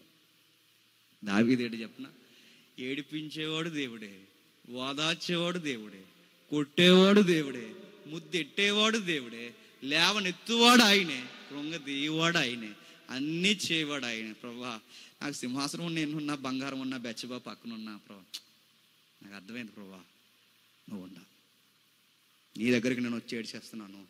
ఒక విషయం అర్థమైంది ప్రభా, ఈ చారము చేత నా కండులు గుంటలు పడుచుంటాయి.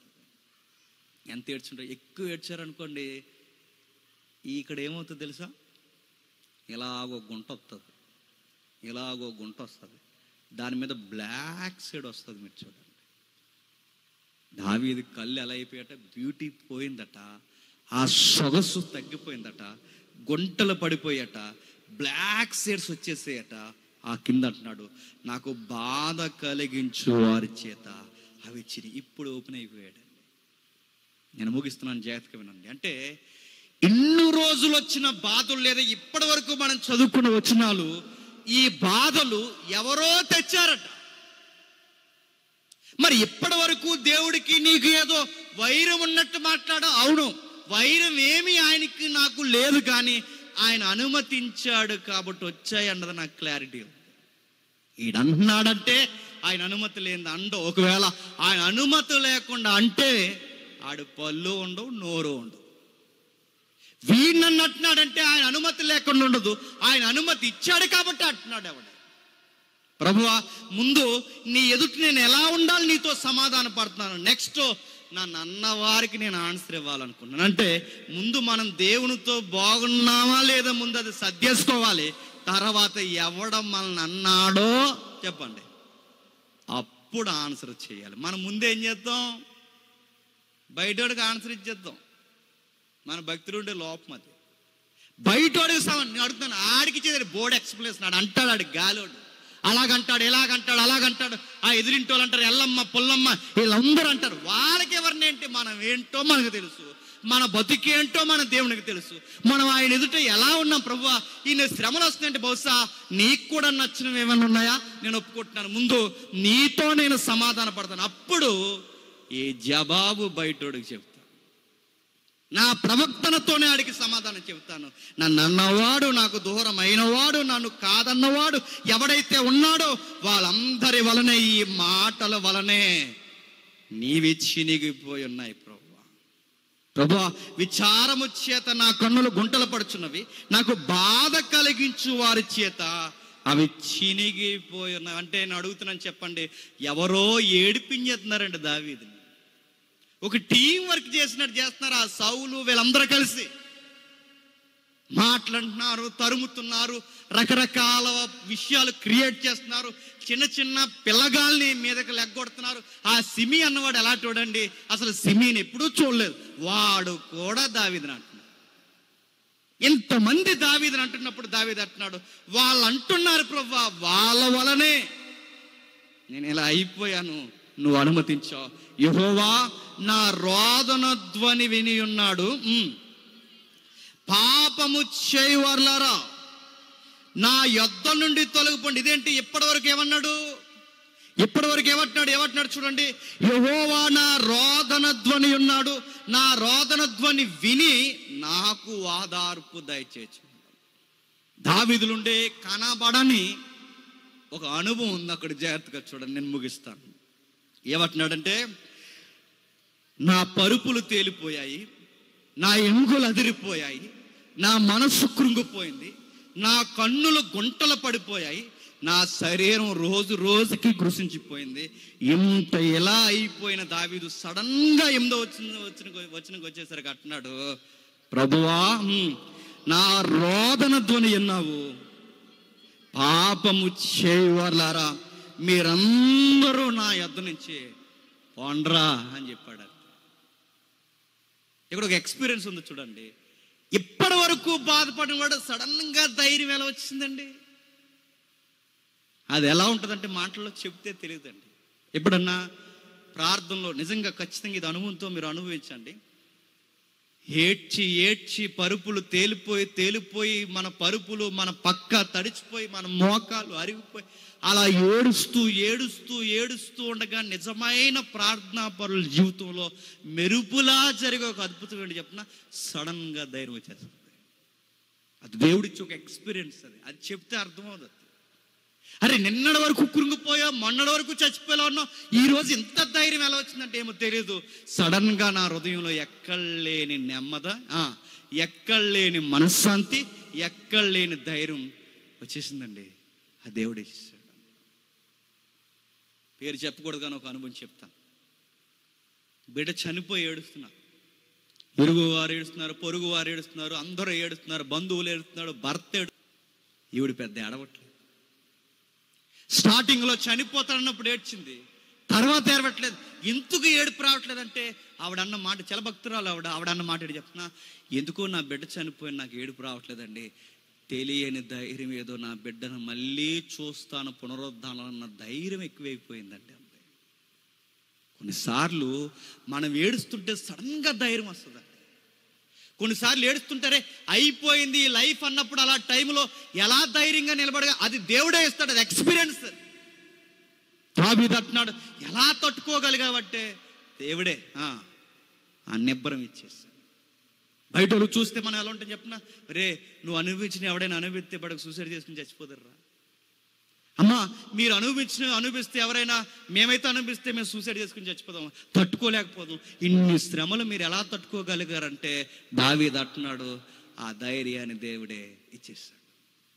కొన్నిసార్లు దేవుడు తెలియని ధైర్యాన్ని ఇస్తాడు, అది హృదయంలో పుట్టిస్తాడు. అప్పుడు అంటాడట, ఎప్పటి వరకు ఏడ్చినవాడు, ఎప్పటి వరకు కృంగిపోయినవాడు, ఎప్పటి వరకు శారీరకంగా మానసికంగా కృంగిపోయినవాడు ఇప్పుడు అంటున్నాడు, రాయ్ తప్పు చేస్తున్నారు రా మీరు. ఆయన అంటే నేను పడతాను రా, మీరెవర్రా నన్ను అనడానికి? ఆయన తిడితే నేను పడతాను రా, ఆయన కొడితే నేను పడతాను, ఆయన ఏమన్నా అంటాను. నేను కృంగిపోయినా నలిగిపోయినా ఆయన పట్టుకుని ఏడుస్తాను. పాపము చేయవర గెట్ అవుట్.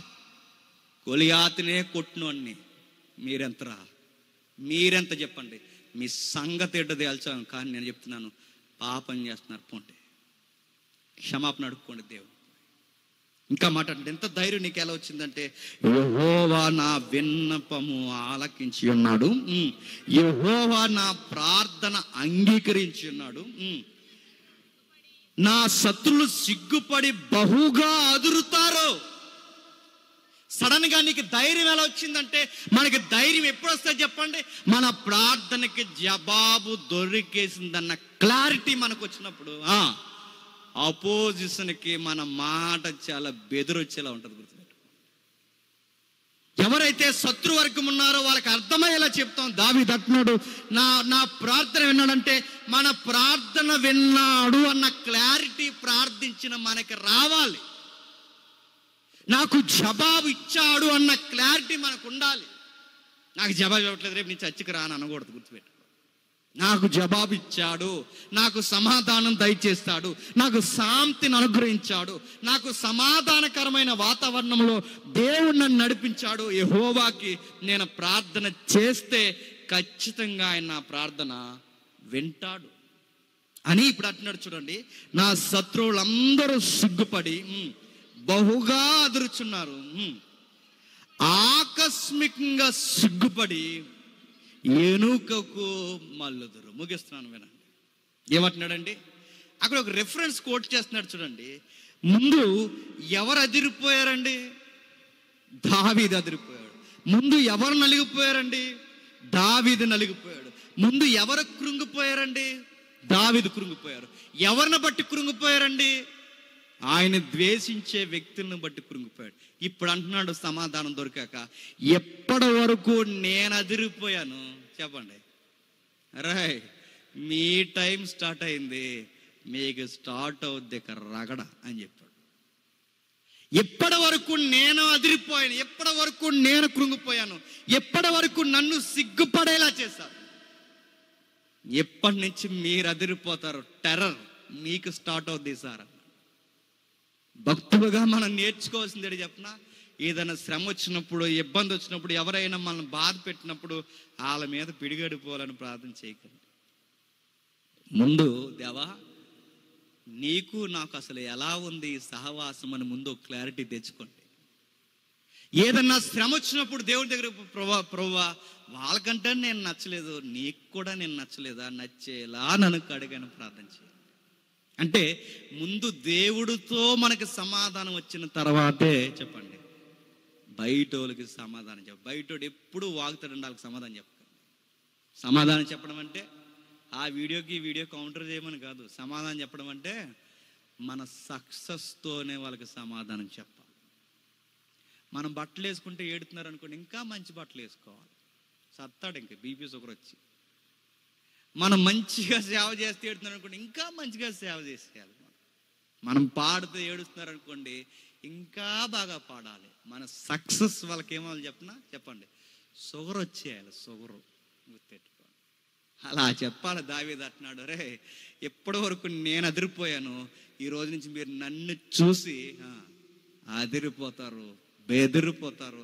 నా సక్సెస్ రేటింగ్ మీరు చూసి నోరు మూసుకుని సిగ్గుపడతారు. ఆకస్మికంగా అన్న పదానికి ఒక ఆయన భలే పదం వాడాడు, స్టోరీలు మారిపోతాయి అన్నాడు. మీ చరిత్రలు మారిపోతాయి, మీ జీవితాలు మారిపోతాయి. నా జీవితం లేకుండా చేయాలనుకున్నారు, నేను చెప్తున్నాను మీకే జీవితం లేకుండా పోతాం. నేను మాట అనొచ్చు లేదో నాకు తెలియదు, కానీ ఈ ఎక్స్పీరియన్స్ నేను ఫేస్ చేశాను. ఇదే నెలల్లో నన్ను లేకుండా చేయాలనుకున్నారు, నాకు మీటింగ్స్ లేకుండా చేయాలనుకున్నారు, నన్ను ఇబ్బంది పెట్టారు, నా మీద రిపోర్ట్స్ రాశారు, బాప్టిజాలు ఇస్తున్నాను ఫోటోలు మా ఎస్పీకి చూపించారు, సువార్త చేస్తున్నానని లైవ్ మెసేజ్లు పెట్టారు. విషయం ఏంటి చెప్పిన ఈ రోజు వాళ్ళకి సువార్తే లేకుండా పోయింది. అలా ఉంటుంది మనం మౌనం. నాకు పరిచర్య లేకుండా చేయాలనుకున్నారు, వాళ్ళకి పరిచర్య లేకుండా పోయింది. గొడవలే. మనం అలా నిలబడాలి. ఇదే ఇయర్లో నాకు లైఫ్ లేదన్నారు, ఇదే నెల తిరిగి వచ్చేసరికి నాకు బ్యూటిఫుల్ లైఫ్ ఇచ్చాడు. అది నేను ఎందుకు చెప్తున్నాను చెప్పిన, బయట వాళ్ళకి ఆన్సర్లు చేసే సమయం ఒకటి ఉంటుంది, అది చేయకూడదు. గుర్తుపెట్టుకో. బయట లోకం అది ఆన్సర్ చేయండి అంటున్నారు. ఎందుకు చేయాలి? అడే దేవుడు అడిగి చేయడానికి. దేవా వాళ్ళు అంటున్నారంటే నీ ఎదుటి నేనేమైనా బాగలేదా? చెప్పురావ్వా, నేను మాట నేను క్లారిటీగా అడుగుతున్నాను. కొట్టు, తిట్టు, గద్దించు, నీ ఉగ్రతని దయతో నా మీద శిక్షించు. ఒక మాట అడుగుతున్నాను ప్రభువా, నేను లేకపోతే నీకు పాటలు ఎవరు పాడతారు? నేను లేకపోతే ప్రసంగాలు ఎవరు చెప్తారు? నేను లేకపోతే ఈ సేవ ఎవరు చేస్తారన్న ఆ చిన్నపాటి గారాభం ప్రేమ దేవుడి దగ్గర నీకు ఉంటే, నేను మళ్ళీ చెప్తున్నాను, దేవుడు నవ్వుకుని అంటాడు, సర్లేరా అంటాడు. గుర్తుపెట్టుకో, దేవుడు మనకు క్షమిస్తే ఇది లవ్ అండి. ఆ లవ్లో మనం ఆయన దగ్గరికి వెళ్ళిపోతే దేవుడు అంటాడు, కొన్ని విషయాలు నువ్వు నేర్చుకుంటావనే ఇవి అనుమతించాను. దావీదు, ఇప్పుడు నిలబడు, నేను నిలబడిన విధానమే చెప్పు. వాళ్ళకు ఒక పాఠం అవ్వాలి. దావీదు అన్నాడు, దేవుడు దావీదు వదిలేశాడు, దేవుడు దావీదుతో లేడు, దేవుడు దావీదుని పక్కన వేసాడు, దేవుడు పూర్తిగా దావీదుని ఎడబాటాడని. ఇప్పుడు ఈ పాట రాసి అంటాడు, రే దేవుడు దావీదుతోనే ఉన్నాడు. ఆయన ఉన్నాడు అనడానికి నా ప్రార్థనకి జవాబు వచ్చింది. ఆయన నాతో ఉన్నాడు అనడానికి ఇంత శ్రమలో ధైర్యం వచ్చింది. ఆయన నాతో ఉన్నాడు అనడానికి ఇదిగో ఈ అనుభవాల్లో నుంచి ఒక పాట వచ్చింది. బాబు మెయిన్ సింగర్, ఈ పాట పాడిన వాళ్ళందరికీ అర్థమయ్యేలాగా ప్రధాన గాయకుడా హై నోట్లో పాడన్నాడు. హై నోట్ తెలుసుగా, గట్టిగా పాడాలి. వర్షిప్ సాంగ్ ఇది అని చెప్పాడు. నా లైఫ్ సాంగ్ ఇది. ఇది గట్టిగా పాడాలి, వినేవాడికి కూడా ఎముకలు అదిరిపోవాలి, వినేవాడికి కూడా ఆ మాటల్లోని మాధుర్యం వారికి అర్థం అవ్వాలి. ఈడు దేవుడు మనుషుడా, మ్యాన్ ఆఫ్ గాడ్ అని తెలియాలి. ఇప్పుడు చెబుతున్నాను, ఎవరి జీవితంలో అయినా కష్టం వచ్చినా, ఇబ్బంది వచ్చినా, శ్రమ వచ్చినా, బాధ వచ్చినా దేవుడి మీద కోపం ఎంచుకోండి, మళ్ళీ ఆయన్ని పట్టుకోండి వెళ్ళి. ఎవరైనా శ్రమల గుండా మనల్ని నడిపిస్తున్నప్పుడు దేవుడు అనుమతి ఇచ్చాడు మీకు అర్థమైతే ఆయన దగ్గరికి పోయి బతిమలు అడగండి, ప్రభువా ఏంటి ప్రభువా తట్టుకుని ఓపిక నీ ప్రభువా అని. మనకు ప్రార్థన చేయడం కూడా రాదు మనకి.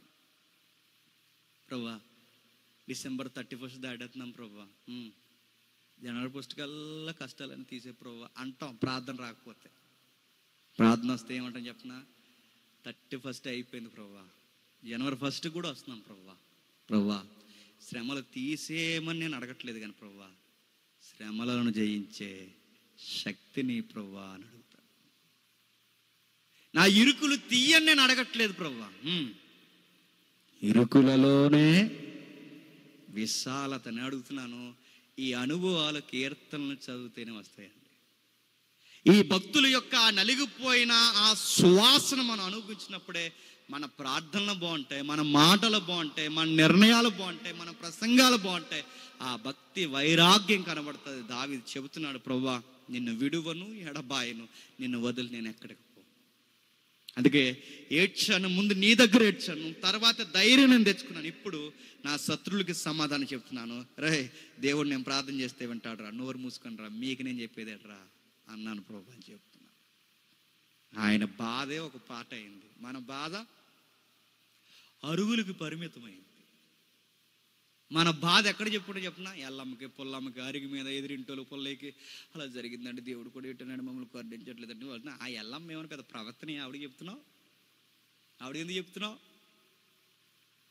ఆడికి చెప్తాం, ఈడికి చెప్తాం, బాధపడిపోతాం, చీకట్లోకి పోతాం, మూలన కూర్చుంటాం, నది దగ్గర పోతాం, మూలన కూర్చుంటాం, గొట్ల మీద కూర్చుంటాం, సేల్లో కూర్చుని అలా గడ్డల కింద సేలేట్టుకుని అలా ఏడుతాం. మానే ఆ ఏడిపేదే ఎల్లమ్మ పుల్లమ్మ గొట్టు దగ్గర అక్కడ దగ్గర పెట్ట దగ్గర కాకుండా ఆ ఏడ్చే ఏడుపు దేవుడి దగ్గర ఏడు, పరుపులు తేలిపోయేలా ఏడు, కళ్ళు గుంటలు పడిపోయేలా ఏడు, గుండెలు చితికిపోయేలా ఏడు, గుండెలు బాదుకునేడు, ఎంత ఏడాలో ఏడు. ఆయన దగ్గర ఆ గదిలో ఏడు, ఆయన పాదాలు పట్టుకుని నీకు తెలియకుండా సడన్గా ఒక ధైర్యం వస్తుంది. ప్రభువా ఇప్పటి వరకు లేని ధైర్యం ఎలా వచ్చిందంటే ఆ ప్రేయర్లో దేవుడు వస్తుంది. అదే అద్భుతం, అది పరిశుద్ధాత్ముడి వల్ల కలిగే అద్భుతం. సడన్గా ధైర్యం వస్తుంది, ఎక్కడ లేని ధైర్యంతో బయటకు వచ్చి అంటాడు, నడండి ఆ శ్రమను ఎదుర్కొందాం, ఏం జరుగుతుంది అదే జరుగుద్దని. ఆ ధైర్యం మనకు, ఆ తెగింపు మనకు వచ్చేస్తుంది. దావీదు ఆ తెగింపును చూపించాడు. ఈ కీర్తన ఇలా చదువుతుంటే బాగా భక్తితో దీన్ని ధ్యానించండి. దావీదే కాదు, ప్రభు అయిన యేసుక్రీస్తు వారు కూడా కనబడతారు ప్రతి కీర్తనలో. ప్రభు అయిన యేసుక్రీస్తు వారు, ఇందులో యేసుక్రీస్తు వారు ఎలా ఉన్నారంటే ఉన్నారు. మీరు చూడండి 6వ అధ్యాయం మొదటి వచనం చదవండి, ముగించుకుందాం. యెహోవా నీ కోపము చేత నన్ను గద్దింపకము, నన్ను శిక్షించుకు ఏమంటున్నాడండి? నీ కోపము చేత గద్దించక. నా మాట మొదట వచ్చిన చదువుతుంటే మీకు ప్రభు అయిన యేసుక్రీస్తు వారు ఆ అనుభవం గుండా వెళ్ళిన అనుభవాలు మీకు జ్ఞాపకం రావట్లేదా? సువార్త చదివితే మీకు జ్ఞాపకం రావాలి. గెత్సేమనే వనములో ఆయన అనిన మాట ఇదే. దావీదు ఏ మాట అన్నాడో, దావీదు మాట అనకముందే, నోట రాకముందే అనాది సంకల్పంలోనే ఈ మాట అనాలన్నది ప్రభు యొక్క చిత్తం. దావీదు అనిన మాట క్రొత్త నిబంధనలో ప్రభు కూడా అంటున్నాడు. దావీదు అంటున్నాడు, ప్రభువా నన్ను గద్దించుకు, నీ కోపముతో నీ ఉగ్రతతో నన్ను శిక్షించుకు. ఇదే మాట గెత్సేమనెలో వనములో అన్నాడు. ప్రభువా నీ ఉగ్రతను భరిస్తున్నప్పుడు, నీ ఉగ్రత నా మీదకు వస్తున్నప్పుడు, ఇదిగో నీ చిత్తమైతే ఈ గిన్నె నా యొద్ద నుంచి తొలగించు. అది నీ చిత్తము కాకపోతే నీ చిత్తాన్ని అనుమతించు, నేను తలదించుతున్నాను. ఒకటైతే నేను చెబుతున్నాను, ప్రభువా నా మీదకి ఉగ్రత వచ్చినప్పుడు నేను కోరుకుంటుంది ఒకటే, తండ్రి నీ చెయ్యి నా చెయ్యిని వదలకు. ఎవరు నన్ను వదిలేసినా పర్లేదు, సిలువ నన్ను ఎంత ఇబ్బంది పెట్టినా పర్లేదు, కానీ నీ చెయ్యి మాత్రం వదలొద్దు తండ్రి. ఎందుకంటే నేను ఏ శ్రమను భరించాలన్నా నువ్వు నాతో ఉంటేనే నేను భరించగలను. చూసారా? తండ్రిగా, కొడుగ్గా నువ్వు నన్ను వదలొద్దు. నువ్వు నన్ను వదిలేవంటే నేను తట్టుకోలేను. నాకు సిలువ పెద్ద బాధ కాదు, నా శిష్యులు నన్ను వదిలిపోవడం పెద్ద బాధ కాదు. నేను పెడితే తిన్నవారు నన్ను ఎరుగునన్నట్టు నన్ను సిలువమని అన్నప్పుడు నాకు బాధ కాదు. ఈ సిలువ శ్రమ కూడా బాధ కాదు. కొట్టే నీవే, గద్దించే నీవే, సిలువ శ్రమను అనుమతించిన నీవే, నీ చెయ్యే వదిలేస్తున్నానంటే నేను తట్టుకోలేను ప్రభు. దావీదు ఎలాగైతే ఏడ్చాడో చెప్పండి, శరీర ఆకారంలో దైవం ఇలలోకి వచ్చినప్పుడు తన తండ్రి కొరకు కూడా ఆ దైవం అలాగే ఏడ్చింది. నీ చెయ్యి వదలను నేను అన్నాడు. దావీదు కీర్తనలో ప్రభు అయిన యేసుక్రీస్తు వారు ఉన్నాడు. 5వ వచనం చూడండి. 5వ వచనం, మరణమందు నిన్ను గూర్చిన జ్ఞానం వారికి లేదు, పాతాళంలో ఎవరు నీకు కృతజ్ఞతాస్తుతులు చెల్లించెదరు? నేను మూలుగుచ్చు అలసి ఉన్నాను, ప్రతి రాత్రి కన్నీళ్ళు విడిచుచు నా పరుపు తేలుచున్నది. ఈ మాట చదువుతుంటే మీకు దావీదే కాదండి, ప్రభు కూడా గుర్తు రావాలి. దావీదు కట రాత్రులు ఏడ్చేవాడట. ప్రభు అయిన యేసుక్రీస్తు వారట శరీరధారి అయి ఉన్న దినములలో చెప్పండి, మహారోదనతోనూ చెప్పండి, కన్నీళ్లతోనూ ప్రతిరోజు తన ప్రార్థనలో, యాచనలో విజ్ఞాపన చేతంటే దావీదు రాత్రులే ఏడ్చాడు. ప్రభు అయిన యేసుక్రీస్తు వారు శరీరధారిగా 33.5 సంవత్సరాలు ఇలలో చెప్పండి ఏడుస్తూనే ఉన్నాడు. ఈ కీర్తనలో దావీదే కదండి, ఎవరు కనబడుతున్నారు చెప్పండి? ప్రభు అయిన యేసుక్రీస్తు వారు కనబడుతున్నాడు. ఏడ్చాడు. ఎవరి కోసం ఏడ్చాడంటే ఈ స్వకాల పురుషుడు ఎవరి కోసం ఏడ్చాడు? ఈ సారోను పుష్పంలో నలిగిపోయిన ఈ పురుషుడు ఎవరి కోసం ఏడ్చాడంటే తండ్రి కొడుకులు కలిసి మన కోసమే ఏడ్చారు, మన కోసమే నలిగిపోయారు. దావీదు తన కోసం తాను ఏడ్చాడు. ప్రభు అయిన యేసుక్రీస్తు వారు చెప్పండి మన కోసం ఏడ్చాడు. మన తండ్రితో సంధి చేసేంత వరకు ఏడ్చాడు. ఇలలో నలిగిపోయాడు. ఆయన పరుపులే తేలిపోయాయేమో, కానీ యేసుక్రీస్తు వారి యొక్క కన్నీళ్లకు కలవరి గిరే తడిసిపోయింది. కలవరి గిరి అల్లాడిపోయింది. భూకంపం వచ్చింది, తట్టుకోలేకపోయింది. ఆయన కన్నీరికి ప్రకృతి ఒక్కసారే స్తంభించిపోయింది. దావీదు కన్నా గొప్పవాడే ఏడ్చాడు ప్రభు అయిన యేసుక్రీస్తు వారు. మరొక ఉదాహరణ చెప్తున్నాడు చూడండి. రోజు రోజుకి ఆయన జీవితాన్ని 8వ వచనంలో, యెహోవా నా రోదనతో విని ఉన్నాడు, పాపము చేయవారులారా మీరందరినీ అద్దరిని తొలుపండి. ఇది ప్రభు అయిన యేసుక్రీస్తు వారు కూడా అన్నాడు. తండ్రి నా మొర ఆలకించి ఉన్నాడు. సిలువని ఎలా ఎదుర్కొంటున్నావు అంటే, సిలువ అంటే భయం కాదు, నా దేవుడు నా చెయ్యి వదలకూడదని నాకు భయం. ఆయన నా మొర ఉన్నాడు, ఇన్నాడు గనకే ఆయనకు ఒక ధైర్యం ఉంది. ఆ ధైర్యమే చెబుతున్నాడు. నా శత్రువులందరూ సిగ్గుపడి అదురుతారు, ఆకస్మికంగా సిగ్గుపడిపోతారు. ఇది ఆయన లైఫ్లో ఎప్పుడు జరిగిందంటే, ఇదిగో ఆయన శత్రువులందరూ సిలువ వేసి ఇక ఈయన అయిపోయాడని అనుకుంటున్న టైంలో 3వ రోజు తిరిగి లేచాడు. సిగ్గుపడిపోయారు పరిసేరు శాస్త్రులు. సిలువ వేసిన సైనికులు అల్లాడిపోయారు. ఆయనకు సిలువ వేసిన సైన్యాధిపతి ఈయన నిజముగా దేవుని కుమారుడని సెలవిచ్చాడు. ఆయన సిలువను గూర్చిన వార్త చూస్తున్నప్పుడు దారంటిపోయే ప్రతి ఒక్కడూ హేళన చేశాడు. ఇప్పుడు ఆయన మరణించి తిరిగి లేచిన తర్వాత ఈ ప్రపంచం ఆశ్చర్యపోయింది, ఈయన నిజముగా దేవుని కుమారుడు. ప్రభువైన యేసుక్రీస్తు వారిని కూడా అన్నారు సిలువ వేయమని. ఈయన నజరేతులో పుట్టినవాడు కాదన్నట్టు మాట్లాడు. మరియకు పుట్టిన యోసేపుకు పుట్టిన ఇదిగో లేదా క్షమించండి యోసేపు మరియల కుమారుల కాడా అన్నట్టు ఎద్దేవా చేశారు. రకరకాల మాటలు అన్నారు. ఎన్ని మాటలన్నా ఇతడు దేవుడు కుమారుడు ఏంటి, ఇతడు తిరిగి లేవడం ఏంటని రకరకాల యాలన చేశారు. వాళ్ళందరికీ సిగ్గుపడేలా 3వ దినాన తిరిగి లేచాడు. 10వ వచనం 9వ వచనంలో ఒక మాట ఉంది, పాపము చేయువారులారా మీరు అందరూ నా యొద్ద నుండి తొలగిపోండి. ఈ మాట ఒక రోజు అనబోతున్నాడు 2వ రాకడలో. అక్రమము చేయువారులారా నా యొద్ద నుండి తొలగిపోండి. ప్రతి కీర్తనలో రచయిత బాధ ఉంది, ప్రతి కీర్తనల్లో ప్రభు పడిన శ్రమ ఉంది, ప్రతి కీర్తనలో సువార్త ఉంది. ఈ మధ్య కీర్తనలో సువార్త లేదు. యేసు ప్రభు అనే పదం లేకపోతే లవర్ కోసం పాడాడు అనుకుంటాం మనం. అలాంటి పాటలు ఉన్నాయి తెలుసా? ఏవే పోవే రావే వేవే వేటి నేను అడుగుతున్నా, ఇలాంటి పాటలు ఉన్నాయి.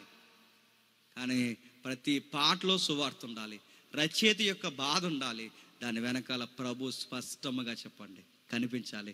ఇది ప్రభు యొక్క కీర్తన అని చెప్పుకోవాలి. నేను ముగిస్తున్నాను. ఈ 4 పాయింట్స్ గుర్తుపెట్టుకోండి. నీకు సమస్య వచ్చినప్పుడు ఏం చేస్తావు? ఎవరికి చెప్పుకో, ఆయన దగ్గరికి పోయాడు. దేవుని దగ్గరే నీ ప్రాబ్లమ్స్ చెప్పుకో. సెంటిమెంట్ ముఖం పెట్టుకో. బయటకు వెళ్ళి ఎక్కడ లేని శ్రమలు మాకు వచ్చేస్తున్నాయని ఆ సెంటిమెంట్ ముఖం చూపించు. చాలామంది చూసారా, శ్రమలు వచ్చేస్తుంటే సిరిగిపోయిన బట్టలు ఎదురుతుంటారు. ఎందుకంటే మేము ఎంత శ్రమ పడిపోతున్నాం అని చూడాలి. ఇప్పుడు అయ్యో పాపం అని ఆ ఫీలింగ్ మనల్ని అనాలి. అంత బిల్డప్ ఇవ్వకు. బయట చెప్పుకో. మనుషులు ఎలాంటి వాళ్ళు అంటే వింటారు, బయటకు పోయి ఇంకో 4 కలిపి చెప్తారు. వాళ్ళకి చెప్పుకో. అర్థం చేసుకునే ఆత్మీయులు ఉంటే చెప్పు. ఈ శ్రమ టైంలో ఎవడెవడో నీతో ఉంటాడో ఎవడెవడో ఉండడో ఇవన్నీ లెక్కలు తేలిపోతాయి. ఆ టైంలో చుట్టమేవడో పట్టమేవడో బంధువెవడో స్నేహితుడెవడో మనవడెవడో పొరుగుడెవడో పగోడెవడో అందరూ బయటకు వచ్చేస్తారు.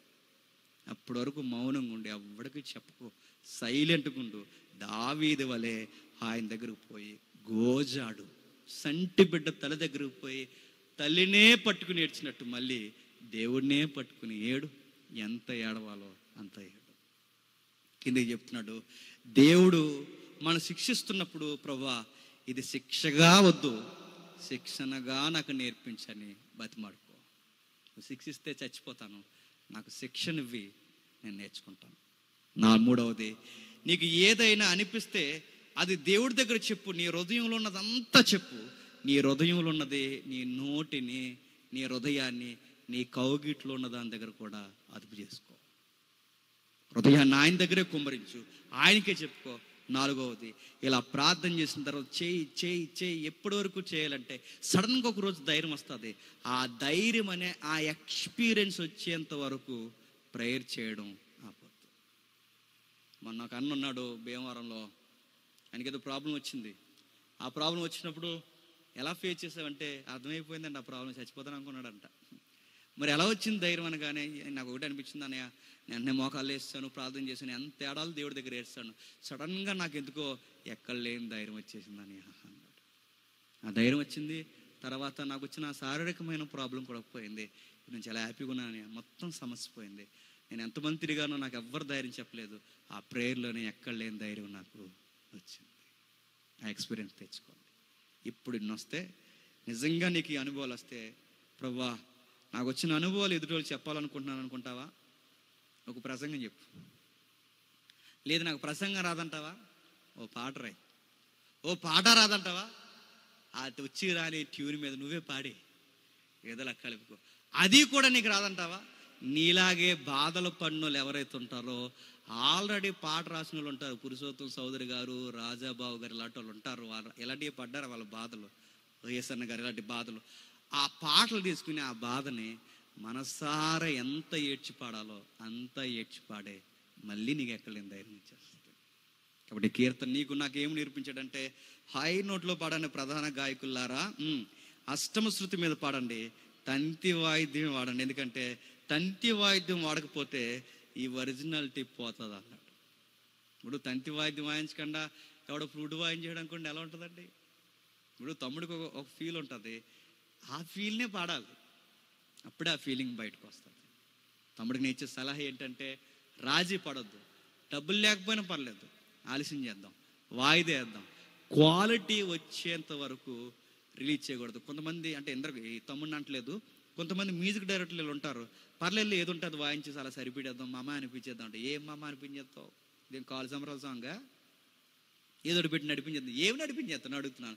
అది రాజీ పడద్దు. ఎందుకంటే బయటలో ఒక పాటకు అంత క్వాలిటీ తీసుకున్నప్పుడు మనం దేవుని పాట మనం ఎంత క్వాలిటీ తీసుకోవాలండి? అది వచ్చేంతవరకు అందుకే దావీదు జాగ్రత్త తీసుకుంటున్నాడు.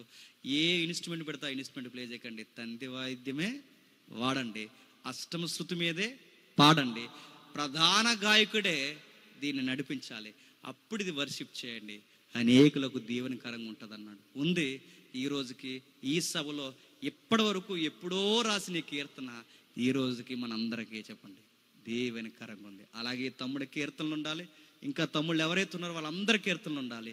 ప్రతి కీర్తనలో సువార్త ప్రభువు స్పష్టముగా లోకానికి కనిపించాలి. దేవుడు మిమ్మల్ని దీవించును గాక. ఆమేన్.